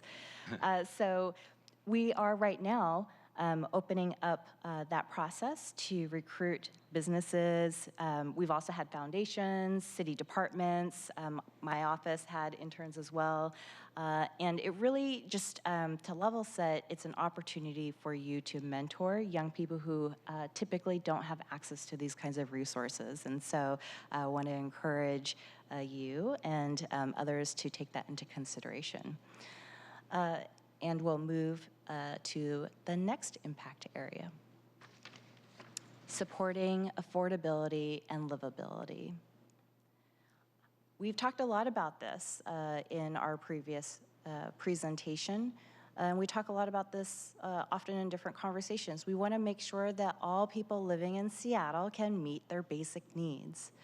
And one of the ways in which we do this, oftentimes we talk about the investments through food banks or other emergency feeding. I want to highlight, though, for the purpose of this conversation, because you will soon see the numbers of people participating in this program, is our utility discount programs. And I will shortcut that by saying UDP, so our utility discount program. It is in partnership with Seattle City Light and Seattle Public Utilities, and you can see that the discounts are very significant, sizable. So for those who are income eligible, they can get 60% and 50% discount respectively. Next slide. Dr. Kim, I just want to interject there. Can you tell us, I think in our initial conversation, you had said the number of people, households participating in that program. Do you know offhand? I don't. Yeah. So one of the data points that I do want to follow up with your committee is kind of the landscape of how many households we think is eligible for UDP based on the criteria eligibility. But I can share with you in the next slide the number of households that are participating. And so we have 36,145 households that were enrolled in UDP in last year. That's a lot of households that are benefiting. And of that, we were able to get over 8,000 new enrollees. There's a lot of movement. As you know, people are moving out of the area, moving in the area, having hard times. There's layoffs and other situations. During the pandemic, it increased significantly. We modified the program. There was a lot of struggling families. And households, not just families. And so that was a really important, and it's just a good demonstration of that One Seattle approach. There's a lot of departments working together on various programs. I mentioned this because they do get the discounts from the 2 different, whether it's City Light and Public Utilities, but how HSD is involved is that we are the administrator, so we do the direct services because, again, we want to make sure that people have what they need in order to thrive in our community. So we do that connection. You would think it's super easy to enroll, but it actually takes a little bit of processing. It's getting better. There's automation and some other things that we're working on, but if you're limited English speaker or maybe not reading your even native language or looking for that paperwork, you move, you're stressed, it is really important to have somebody, our employees, working with you in order to get on the discount. So that's what we offer there. And I just want to sing the praises of that program and would really like to see us enhance the number of people that are enrolled. I think we're below 90%, and it would be really wonderful to get to 90 at a minimum. So. Thank you. And this is for you, Councilmember Morales. And so I anticipated you maybe asking a little bit about income eligibility. And so this morning I looked at the table. What we use is the state median income. And it's not to exceed 70%. And so, for example, a household size of 4 is not to exceed $85,000 a year. And all of this is published on our website. And just to be clear, that's different than what Micah was talking about with the HUD median income qualifications that That's they right. use. It is different. And that's the tricky thing, with these regulations. And so oftentimes there is conversation, and again, we are getting better. But if we have various benefit programs across the city, why can't we just kind of like roll into, eligibilizing and getting people on all these different programs? One of the tricky things is that there are different requirements. And so thank you. But I knew that question might come up. Thanks. All right.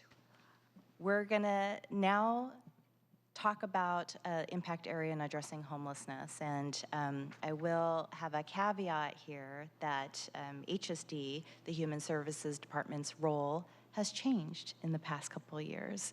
And so one of the ways and one of the reasons why our investment is so large in this space is because we are the contract holder for the work that is with King County Regional Homelessness Authority. And so we have not only the major contract, but we're their point of contact. And so I always say, especially with our council colleagues, if you have any questions, if you get constituent, questions or concerns, always please feel free to reach out to us. One of the roles that we play, aside from having the contract, is really working in close partnership with them to get the answers you need, and also to ensure that they are delivering on the work that they are charged to do.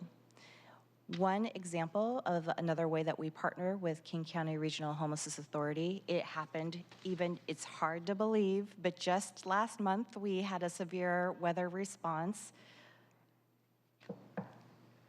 We're not going to have one more, hopefully, this winter season because it takes a lot of resources and energy, and of course we care about our unsheltered neighbors, is that we needed to activate, and we launched exhibition hall with our partners with Seattle Center and City Hall as well. And we brought in lots of people needing a warm place to be. And so we coordinate those other departments and the resources that need to come up. And again, I want to thank Councilmember Moore, Chair Moore, for even volunteering your time. So that was quite an entry into your term. And so those are some of the things that we do.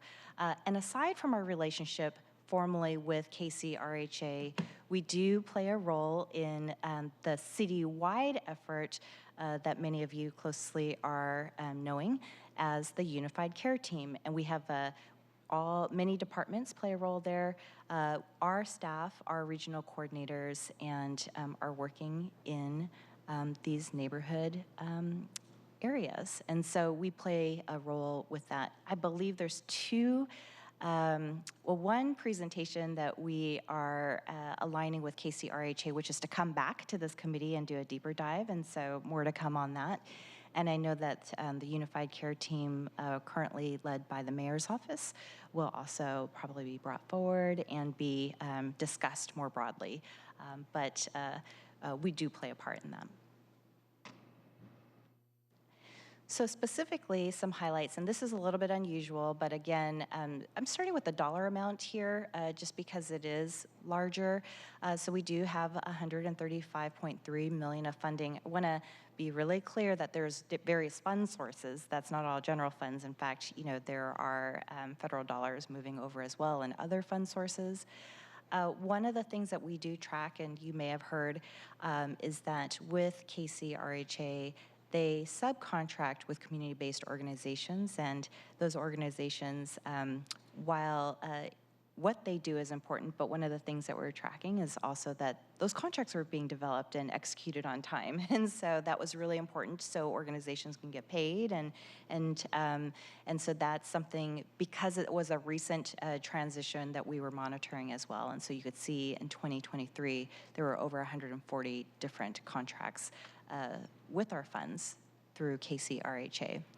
But we wanted to also highlight, and now I'm going to hand it over to Chris and have his speaking moment. Chris, again, is our interim director overseeing our homelessness investments, and I wanted to give you an opportunity to highlight some of the excellent work that we've recently done. Thank you, Director Kim. A couple great highlights of our work last year, and I think speak to the collaboration we have with the Regional Homelessness Authority, are around the siting of shelter programs, and two in particular that opened last year. One, Raven Village, that's actually operated by Chief Seattle Club, serves about 22 units of American Indian and Alaskan Native populations, which is a real critical need as this population is disproportionately represented in the city's homelessness population. Another great aspect of this program as well, speaking to the One Seattle approach, is the partnership that HSD had with Seattle City Light on this property. It has actually reactivated the former Leary substation property, which had been decommissioned for about 20 years, and it was able to be opened up for this tiny house village early last year. And then the second highlight, this picture on the left, is from the grand opening in late December of the Salmon Bay RV Village. This is operated by the Low Income Housing Institute, and it's the first RV safe lot in multiple years. There have been a number of programmatic challenges, siting challenges, so we're extremely thrilled to get this up and running, and even getting this program up took about 1.5 years from the announcement of the award, so quite a bit of work to get this up and running, and we're really excited to see where it goes. Okay. We're going to move on to our efforts around promoting public health. So, you know this, some of you serve on the Board of Health, as well as just speaking to the importance of public health, mental health, well-being, substance use disorders, all of that is in this space. There are emphasis for us to ensure that people living in Seattle experience, and this is old, okay, I inherited this, it says moderate to optimum health conditions. I'd really like this to say that people living in Seattle experience increased health and wellness and optimal health conditions, but we're working on that. In this space, you might be wondering why Health 99 is here, and I had the opportunity to hear yesterday's council presentation where you had your three chiefs, and Chief Scoggins, the data that he rolls off his head is pretty brilliant. He went into Health 1 and Health 99, the expansion, in great detail. Secret sauce, I think, to the success is that the social workers, the case managers that he referenced, are from the Human Services Department. And so I really didn't mean to say this repeatedly, but it's another example of our One Seattle approach where different departments are bringing their subject matter expertise to the table and collaborating in order to jointly perform an important service. And so that is one emphasis, and that's why we've got a photo here of Health 99, which is, just as a reminder, an expansion of Health 1, focusing specifically on overdoses and substance use distress.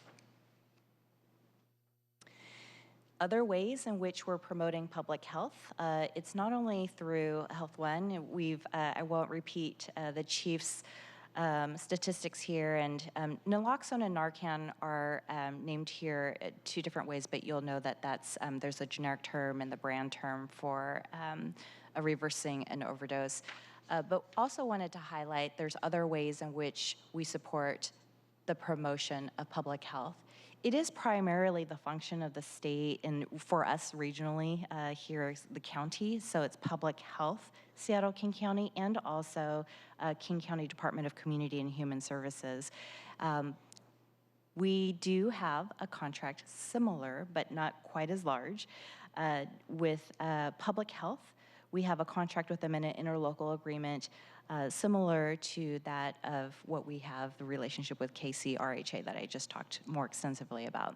So we have about over $17 million investment in public health, and you can see through our relationship with King County, the first data point here around 695 individuals who received medical care through their mobile medical clinic. I was just looking at some information this morning and was reminded this is really focusing on, again, there's so much intersectionality of this work, but we have these, we're investing in, through the county, these mobile medical clinics because they're focusing on our unsheltered neighbors. And so it's really important to make sure that these services are going where people are at. And you can see that there's lots of different types of care, including primary, all the way to naloxone training and some other investments. The last one wanted to highlight is that we're also investing in capital. We have capital investments to ensure that more programs are being stood up in this space too. And so we do have some community development block grants and federal funds that are going towards 2 different types of facilities. And we're in the process right now. It's not ready for public debut, but we did go through a request for qualifications process. We have moving forward 2 providers.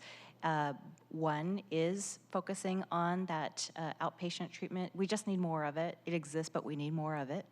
But where there is a gap is really around this post-overdose stabilization facility. And so when one has experienced an overdose, it's really having, and I forget what the number of hours it's limited, regulated by the state. I think it's 23 hours, but I can follow up with more information. Making sure that there is oversight and care for the individuals who have just experienced that overdose. It's also a good opportunity, aside from medically ensuring that they're okay, to offer other ways, referrals to other resources as well. Do we have a timeline for that? The Community Development Block Grant, CDBG, is a tricky, lovely fund source where there's lots of requirements. And so it's, we have the proposals, they're very clear. We're clear on the organizations and how they want to stand things up, but there's a lot of different technical review components with that. And so as soon as we have more information, we'll be able to share that with you. Everything looks good, but then it's like verifying all the various components to make sure it is eligible for CDBG. Thank you. Another impact area, these are not small topics, is around supporting safe communities. We do this in 3 different ways.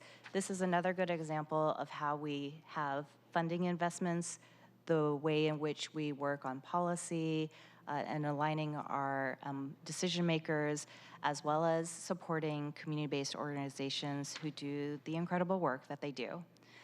You know that during the pandemic, you probably heard that there was quite an increase of family and domestic violence. So this is the Mayor's Office on Domestic Violence and Sexual Assault does not only the funding, but some of the policy work in that space. And on the right-hand side, you'll see that we do observe in every October Domestic Violence Awareness Month, and typically you'll see proclamations and other things coming your way. We would encourage you to wear purple. And the other is around our crime survivor services. We have direct service staff who are victim advocates. And so for those victims who have experienced various types of crime, including sexual assault, but other types of crime, when SPD is doing their investigations, we offer the victim and or their families support through that process, the criminal legal process. In addition, in this space, there is a volunteer program. So there are volunteers in our community, thank you so much, who go through extensive training and go out when there's an incident of domestic violence and ensures that those families have the immediate services that they need, a place to stay, food, what do they need to be safe in the immediate response.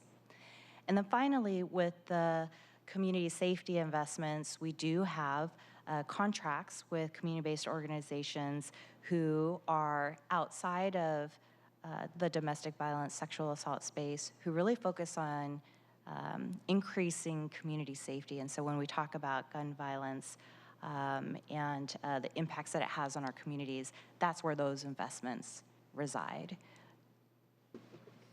I had a question about your, the community-based, the community safety investment. So is there discussion happening about that body of work being transferred to care?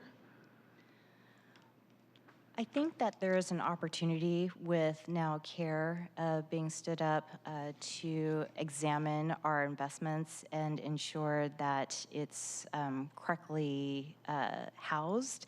And so I don't have information to share right now, but I do know that there's been some thoughtful conversation about ensuring that investments are rightfully aligned with mission in the correct departments. But I know that this year is more of making sure that CARE is strong. I know that Chief Smith was here. She's super focused.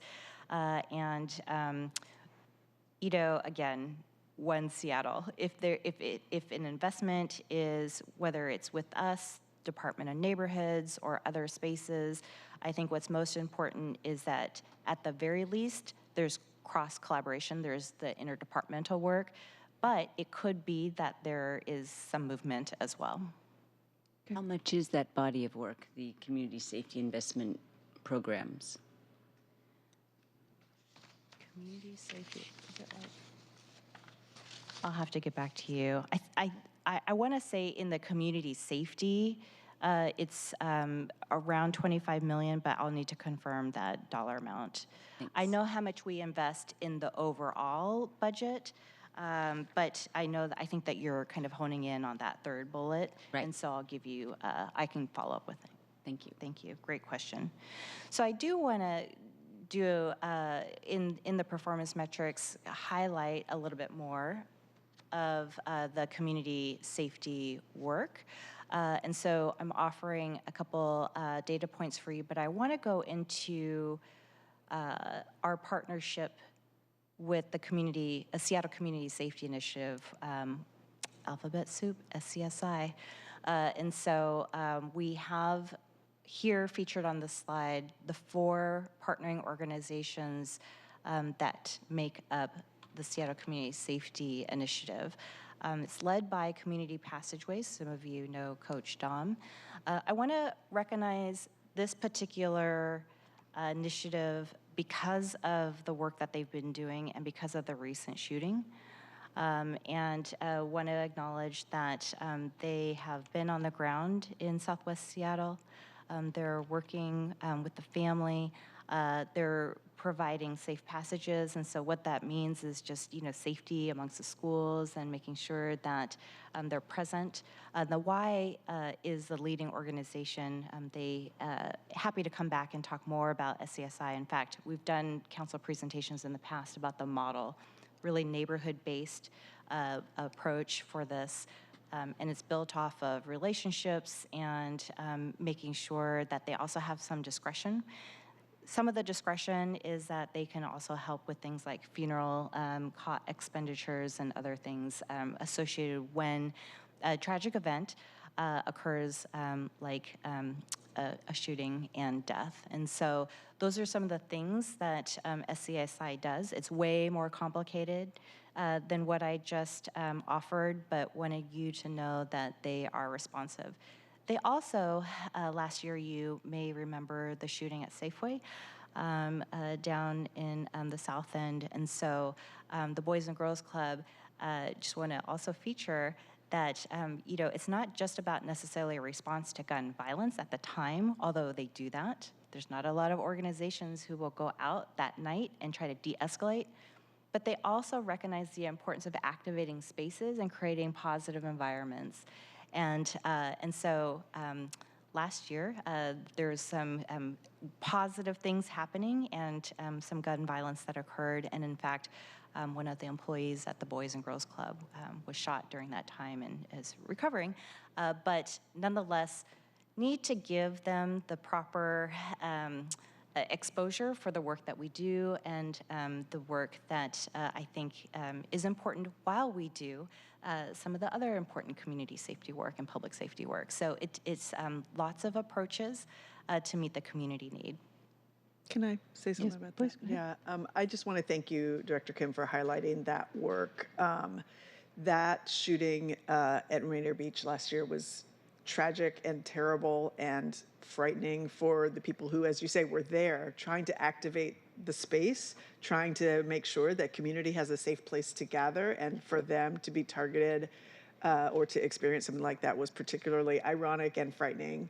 And I don't think it gets mentioned often enough, the really important work that groups like this are doing in our neighborhoods, because, as you said, they have relationships, they know how to engage with folks, they very often know the people who might be perpetrating some of this and what to do to try to intervene the next time. So the Southeast Safety Network at Boys and Girls Club is the organization, and these are young people from the community who are out there every Friday afternoon. Now they bumped it up from the late night thing, but it is important work that they're doing, and I really appreciate you highlighting the benefit that they bring to the community.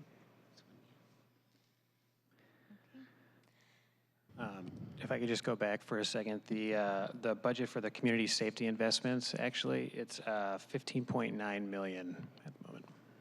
And does that all mostly go to, do we direct contract with Boys and Girls Club or the Y? My understanding is that that Community Passageways contracts with those folks. So We started direct contracting with them. when was that? That was, I believe, in 2023. So you're right that Community Passageways was a leading organization and then subcontracted, but we started directly contracting with the organizations. Like I said, there are organizations that we partner with, and to the extent that we can offer technical assistance or reduce some of the barriers of so they don't have the administrative burden, we will also pick that up so they could do their best work and provide the services to community. When they had a bigger contract and were subcontracting, it became clear after a while that it would be helpful for the city to contract individually with the organizations, and then we could take on the administrative burden. Right, and so it's always better to contract more directly, just allows you to hold our contractees accountable. I'm sorry? It's, never mind. I appreciate that change. I didn't know that it had happened. Thank you. Oh, yeah. And that was done in collaboration with the organizations. And so we didn't impose that. We agreed mutually that that's a good approach for our partnership. I will say that budget amount too, there's the work that is happening in the community safety investment area, and there is additional work in our BSL. So going back to our budget earlier in the slides, and where you will see investments such as LEAD, that isn't being handled right now by the safety work because of the intersection that it has with some of the other work that we're doing around some of the housing efforts and just exploring other funding options. And so LEAD is not represented in that dollar amount. So I just wanted to be really clear on that. Okay. I think Councilmember Wu has a question. Yes, so looking at that wheel, it says here that you have 400 plus employees, but 80% of the budget is contracted to community-based organizations. So are these employees actual direct employees, or are they through these organizations? Oh, the 434.25 FTE are Human Service Department employees. And that's such a good segue to be talking about promoting healthy aging, because half of our employees are within our Aging and Disability Services Division. Many of our employees are case managers. And so if you wouldn't mind, I am happy to continue on with the slide. Our division on Aging and Disability Services, our department is designated as the AAA, also known as the Area Agency on Aging. It's a federal designation which allows us to receive federal and state dollars to do some really important work with our aging and caregivers and individuals with disabilities. And I'll explain more about some of the important work that we're doing on the next slide. With the designation of the AAA, we actually serve the county, and I think that can be a surprise to some folks, but that is the designation, and so we serve the entire county, which is why our FTE is relatively robust. And you can see, for example, the third bullet point is that we had in 2022, we're still reconciling 2023 numbers because we're the direct service provider here, is that we had over almost 15,000 people referred to us by the state who are Medicaid eligible for long-term care assessments.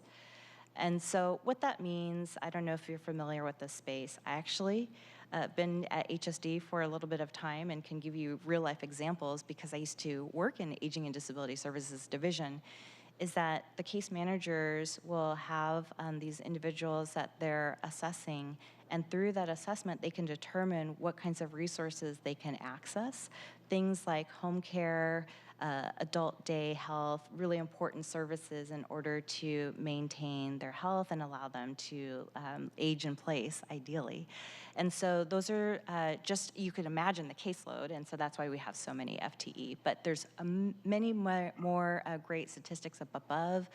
We work with just the general population, also the community living connections, and so anyone who has questions to navigate resources. If, for example, Councilmember Nelson, you were caring for an elderly uncle and you needed some, access to resources, we also have that just for the general public as well. And so we've got lots of different things happening. And finally, in this picture, this is another invitation. We do have what is called, and I want to make sure I get this name right, the age-friendly civic coffees. So we have those regularly. They rotate across the senior centers citywide, and it's an opportunity for community members to come out and hear about the resources, hear about important policy discussions, meet their local elected officials, and so they can raise their concerns.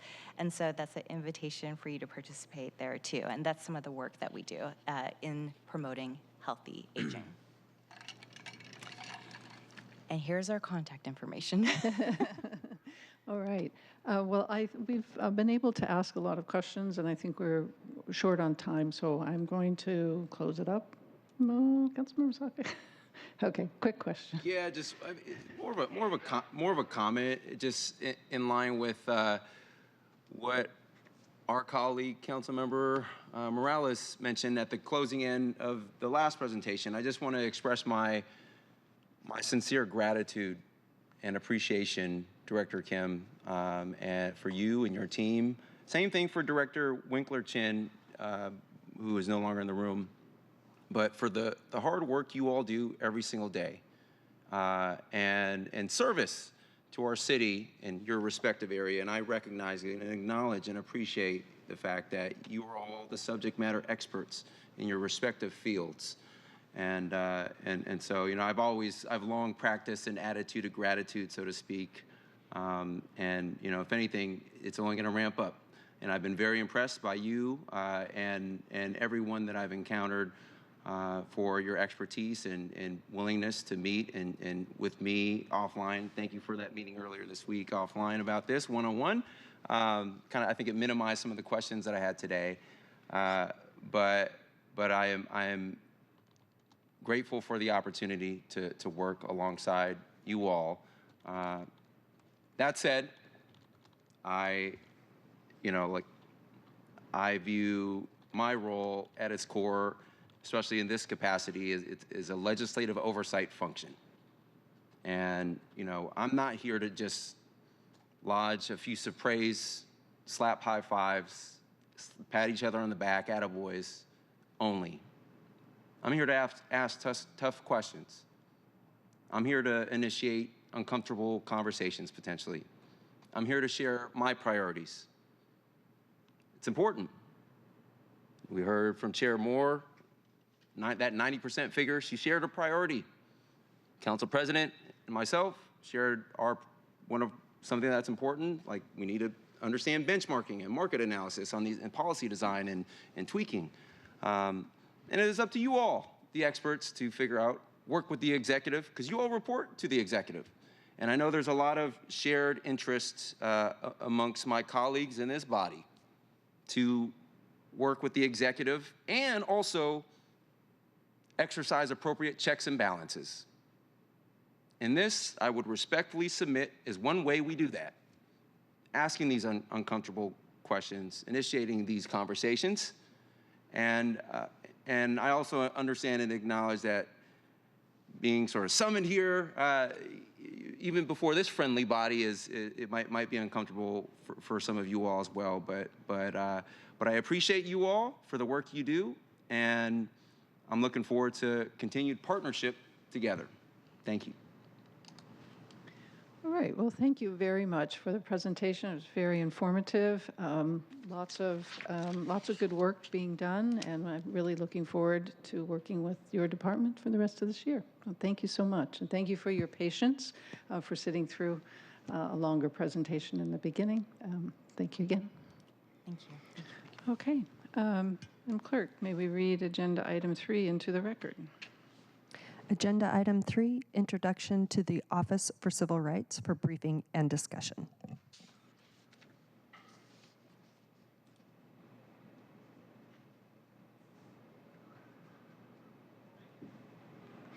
All right, so thank you. For our last agenda item today, we have Director Derek Wheeler-Smith from our Office of Civil Rights to walk us through an introduction to the department. The presentation is going to walk us through, has been updated since we published the agenda. So the clerk will attach the most recent version to the agenda after the meeting today. Thank you.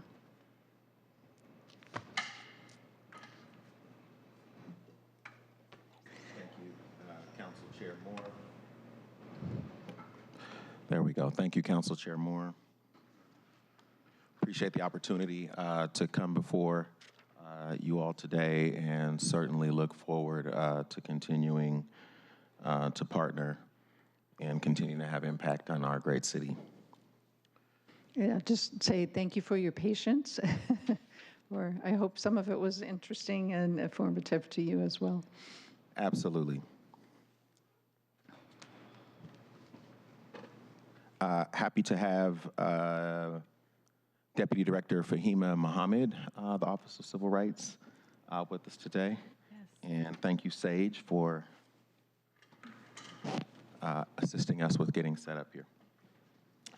All right, so we're gonna basically introduce you to the work of our department, our budget, talk through some lines of business, and then share a bit about key projects for 24.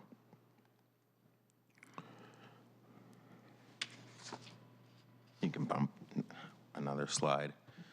This is our vision, values, and accountability statement. Won't spend a ton of time here other than to say that we are certainly committed to not just having our vision, mission, and values just be something that lives on a sheet of paper, but certainly believe that it is important in terms of its impact and how we make decisions, and view it really as a guide in the decisions that we make. And when we feel that we're not making decisions that are in alignment, then it opens the opportunity for us to be able to have courageous conversations as a department to ensure that we keep that alignment and integrity with the work. So I'm going to talk today about our 4 different lines of business. We, of course, provide citywide leadership in the area of civil rights and equal opportunity. We do that via our enforcement services to eliminate discrimination in housing, employment, and public accommodations. We also oversee the Race and Social Justice Initiative, propose legislation and policies, and provide education and trainings. And we'll take a closer look at each of these areas and take somewhat of a deeper dive. Our responsibilities under the Seattle Municipal Code are to enforce Seattle civil rights laws, to oversee policies and programs to improve effects of disparate treatment and outcomes of the city's protected classes, and to consider making recommendations concerning civil rights complaints and problems that may arise in connection with city programs. Also, lastly, to provide staff support to the Human Rights, Disability, LGBTQ+, as well as the Women's Commission. SOCR is a really small but mighty department. At full capacity, we are a team of about 40 staff. Right now, we have several vacancies. Our annual budget on average is about $7.9 million from the city's general fund, and this slide simply shows a breakdown of our budget. As you can see, most of our fund goes towards staff salaries, followed by program expenses, as well as operating costs. Our largest book of business is, of course, the Civil Rights Enforcement Department. This particular division is the largest unit within our department and provides direct services around investigations, resolving discrimination, as I mentioned earlier, in housing, employment, public accommodations, as well as contracting. Certainly do some work around educating the community on civil rights protections and responsibilities. That is certainly an area that needs some bolstering. And when I say bolstering, I mean we need resources so that we can actually do a better job providing education. It's hard to enforce laws that the public isn't aware of, doesn't know that certain laws exist or that there have been amendments or changes to those laws. And so that's something certainly that we would like to see an increase around. Continuing the work of building accountable community relationships through outreach and public engagement, promoting equal access to city services and programs, and then overseeing our testing program. As I mentioned, we have some vacancies in our department.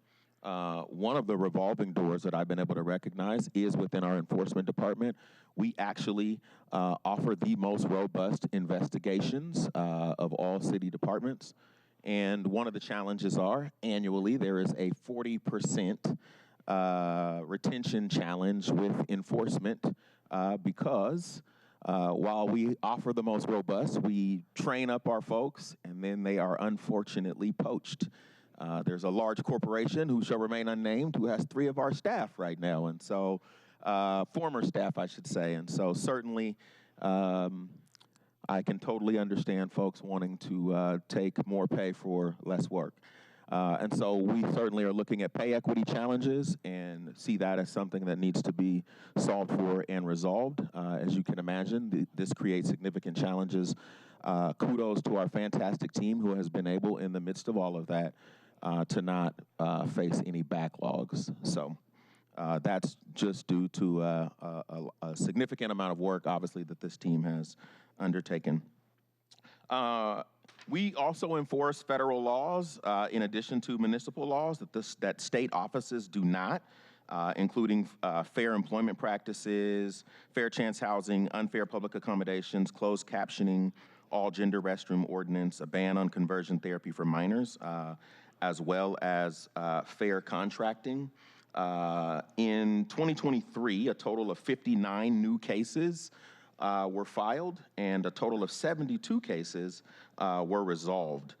The best case scenario for parties filing claims is either a settlement or reasonable cause outcome. In 2023, we helped achieve 10 settlements and 9 reasonable cause outcomes. We offer mediation and facilitate settlement negotiations and have found this to be effective in terms of really being able to meet the needs of individuals that oftentimes can be specific but can be resolved in a dispute settlement, having someone to support and hold that space for them. 10 to 15% of our cases are resolved by administrative closure, which means the case was outside of our jurisdiction. The party stopped responding or chose not to pursue the case further or decided to file with another entity. I shared some of the common types of discrimination. The federal law only covers 8 of the 23 protected classes, but we actually offer some of the most expansive and protected classes here in the city of Seattle and the country. Common types of discrimination include different treatment, disparate impact, and harassment based on protected classes, retaliation for asserting civil rights, or simple failure just to provide reasonable accommodations. Why don't we skip, Fahima, to the civil rights and outreach education. So as I shared, outreach is key because it's hard to prevent and address discrimination when people don't know their rights and how to get help. And this slide simply shows examples of prior public awareness campaigns that have been launched in the past. As I shared, more funding is needed to conduct the level of outreach needed to proactively prevent discrimination. And there are new laws that require funding for staff and as well for outreach. I'm going to talk a little bit about our race and social justice initiative. RSJI represents the City of Seattle's commitment to ending institutional racism. We have spent a significant amount of time really in the process of shifting, I would say, some of the elements of our ethos. We firmly believe that moving out of a focus that centers around what we're antithetical to and really leaning into focusing on the things that we are building that heals us is certainly more powerful. I think focusing on building the things that heal us is more powerful than focusing on the things that we want to tear down and ultimately destroy. And so we really see the work more so not as a battlefield, but a garden to be cultivated. Last year in 2023, an ordinance was passed to establish RSJI into the city code.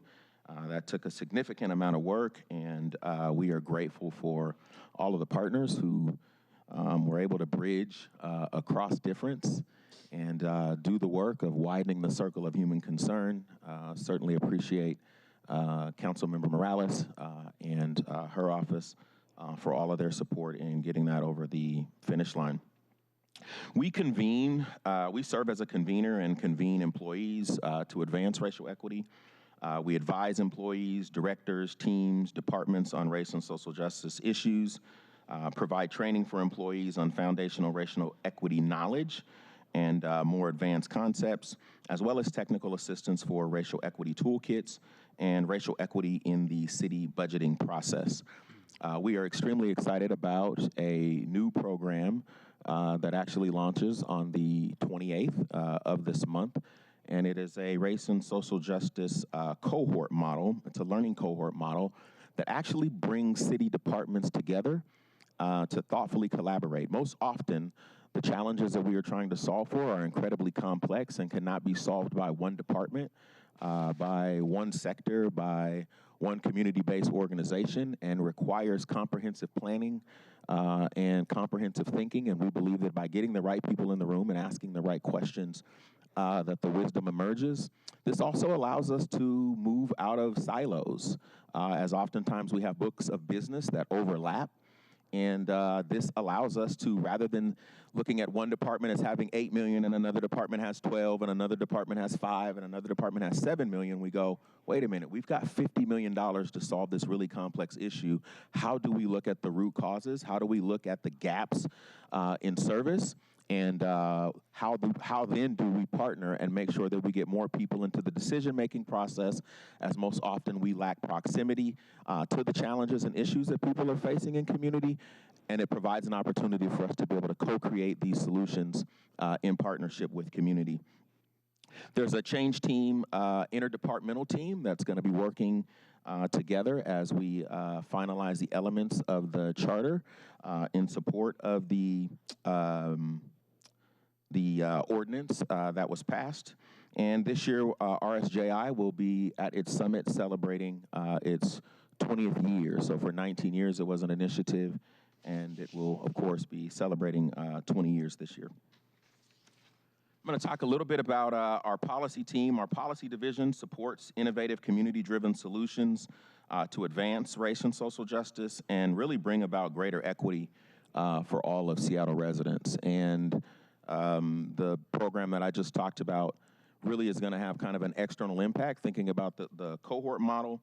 And that's what we want to look at, are the disparate outcomes and how can we, as a city, have greater impact with regards to that. Some of our policy areas include gender justice, the criminal legal system, housing access, protecting the rights and interests of vulnerable communities, a legislative review for the Office of Intergovernmental Relations concerning issues related to civil and human rights impacting Seattle residents. And our policy team also assists with work on RETs. We are in the process of filling some very key roles for this department, one being the director role for our policy team. Last but not least, our community investments. Our community investments division oversees the development, implementation, and management of department funding processes. There's $1 million going out via the collective network, RFP funding around community-owned responses to domestic violence. And there's also the city's one-time $27.25 million participatory budgeting process focused on community-informed strategies for community health, safety through investments in education, housing, mental health, and economic development. There's also some standalone legislation that's being prepared to authorize this funding to implement community-led PB projects that will officially roll out in the spring of 2024. As you can see, here is a slide that outlines what participatory budgeting is and the process that was undertaken to get us to the point that we're at now. And so I'd like to take a moment just to share a little bit more about participatory budgeting, also known as PB, over the next few slides. So a steering committee that represents the community creates an engagement plan. Residents basically share ideas. We collected over 485 different ideas. Those ideas were then developed and voted on. And now the ideas that have been voted on and landed on are developed into feasible proposals. So this work happens in partnership with city departments who have books of business that already overlap. I think what we find with the 6 proposals that have been voted on, that these proposals do overlap with already existing bodies of work. And so now there's this process that is undertaken with the IDT in partnership with community members to be able to identify again what the feasibility of these particular projects are. The residents, of course, have voted on these proposals, and as I mentioned, most of them serve the community, and the winning proposals are set to be funded and implemented. Participatory budgeting is not new to Seattle. We, of course, have had a form of participatory budgeting in our city since 2015. In 2020, the City Council designated $30 million for this PB process to co-create and fund community-driven approaches to health and safety for those most impacted by systemic racism and police violence.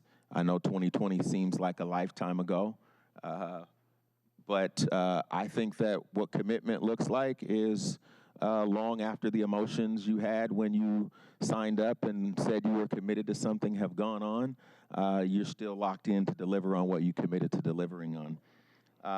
City Council then allocated $2.75 million to identify a third-party administrator to develop project proposals and to run the voting process. Nearly 60 community members worked to develop proposals for which over 4,000 votes were tallied. And OCR facilitated a request for proposal process, and winning projects were selected in 2023. The next slide actually provides a list of the winning proposals that were selected by community and aligned to the Black Brilliance Research Project report that informed this process. PB really is a power sharing process with community and gets more community members and voices into the decision-making process. And certainly we found got more folks civically engaged who I would say are generally and typically on the fringes of that process. Community members and stakeholders continue to be actively engaged in the process as we work towards preparing projects for the next step, which is implementation. And departments are working together to, as I mentioned, ensure feasibility of the implementation and to maintain the intentionality by community to invest in community safety and well-being. Our commissions, as briefly mentioned earlier, we do provide support for 4 commissions that serve as resident advisory boards to the mayor, city council, and departments. And each commission holds 21 seats, with 8 seats appointed by city council. Our commission has a long history. Our first commission, the Human Rights Commission, was formed in 1963. Our commissions provide technical assistance to departments. They identify support and service gaps, advocate for funding, connect community members to city leaders and staff, foster greater understanding of community needs, and host community events as well as engagement.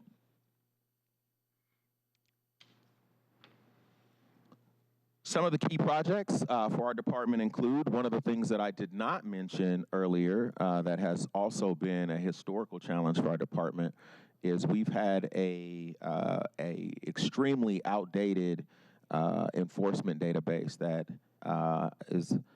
has been outdated for a decade, but is actually in the process of being launched in partnership with our IT department. So we are certainly excited about that as one of the key projects that we believe will continue to help our work as we continue to be efficient and effective. We have commission appointments that will certainly come before this committee for outreach and recruitment surrounding our 4 commissions. There's the implementation, of course, of the participatory budgeting project, which I have to just give a shout out to our team and to our department. OCR is not designed to be able to hold this kind of vast body of work. When I first got in, I'm like, we don't even have a contracts person in our department. But the team has rallied, has done a ton of fantastic work in taking this huge undertaking. And so I certainly want to pause for the cause and salute them for all of the magnificent work that's been done. As I mentioned, we will be celebrating 20 years this year with the RSJI Summit, the launch of the RSJI cohorts, and the development of a community-informed policy agenda is the last of our key projects for 2024. All right, thank you very much. Are there, I think Council President Nelson had a question. Sure. Could you please go back to the PB projects page?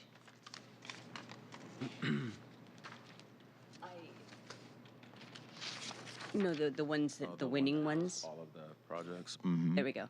So I've been sort of monitoring the progress of this project or this initiative, and you mentioned, we committed to it, and so we're locked into, we got to lock in our commitment. So we need to. I took that to mean that, we have to see this through to the end, and I appreciate that. The participatory budgeting process was funded with one-time funding that I believe was a result of COVID relief funds. And so I have been concerned about making sure that we're not setting up a whole bunch of programs that are going to need ongoing funding, because that's how we got into this operating deficit that we are in right now with a whole bunch of programs across the board. That's one of the ways we got into this situation that we'll have to deal with this year.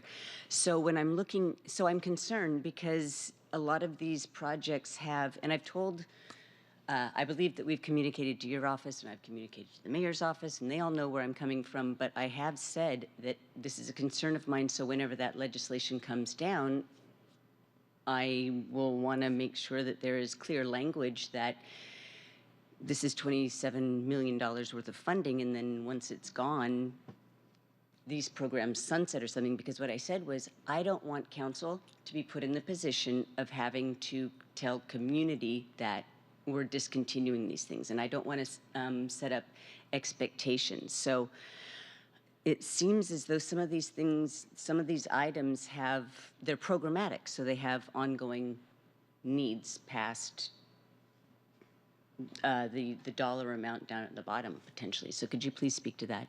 Sure.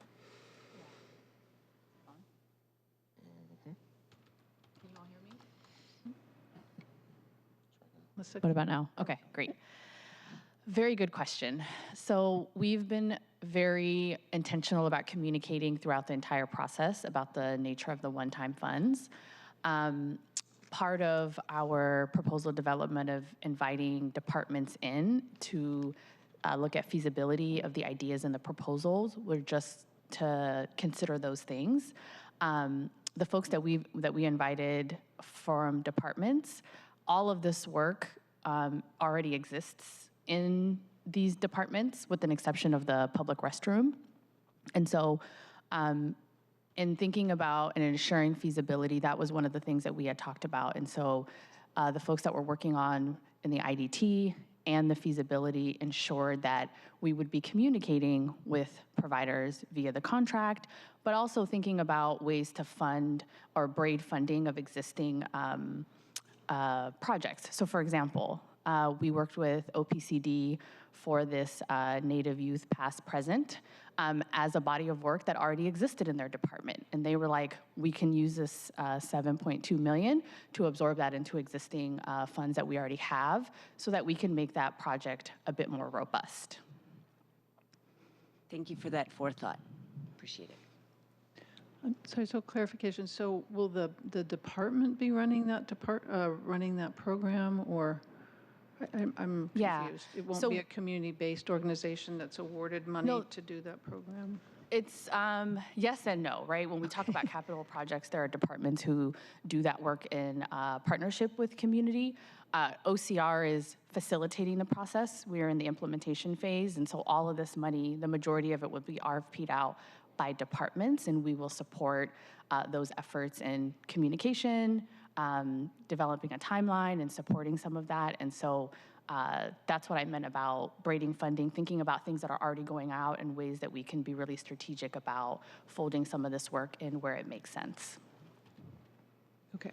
So the CBOs that the department would be contracting with are people that might already be doing the work in some form or fashion, and they're just going to expand it or get additional money to do that work? Yeah, that is what we're hoping. Okay, okay, thank you. Any other questions? No? All right, well, thank you very much for your presentation. It was very helpful. The updated presentation, we did a pre-briefing, and again, thank you for being willing to run through that, but the updated slides were very informative, so thank you for that additional effort. And again, thank you for your patience, for being here and sitting through long presentations, but I really appreciate the work that you're doing. You have a very important body of work. It's a broad body of work, and so I appreciate all the effort, and I really am looking forward to working with your department and all of you over the course of this year. So thank you. Councilmember Moore, you had asked a question in the one-on-one conversation we had around the DV and the services that we would be funding, so treatment, supports for perpetrators of domestic violence. So I just wanted to circle back to give you that response. Okay, thank you. Appreciate that. All right. Thank you. Thank you again. Thank you. So with no further questions, we are adjourned at 11:57. That concludes the first meeting of the Health and Human Services Committee. Thank you.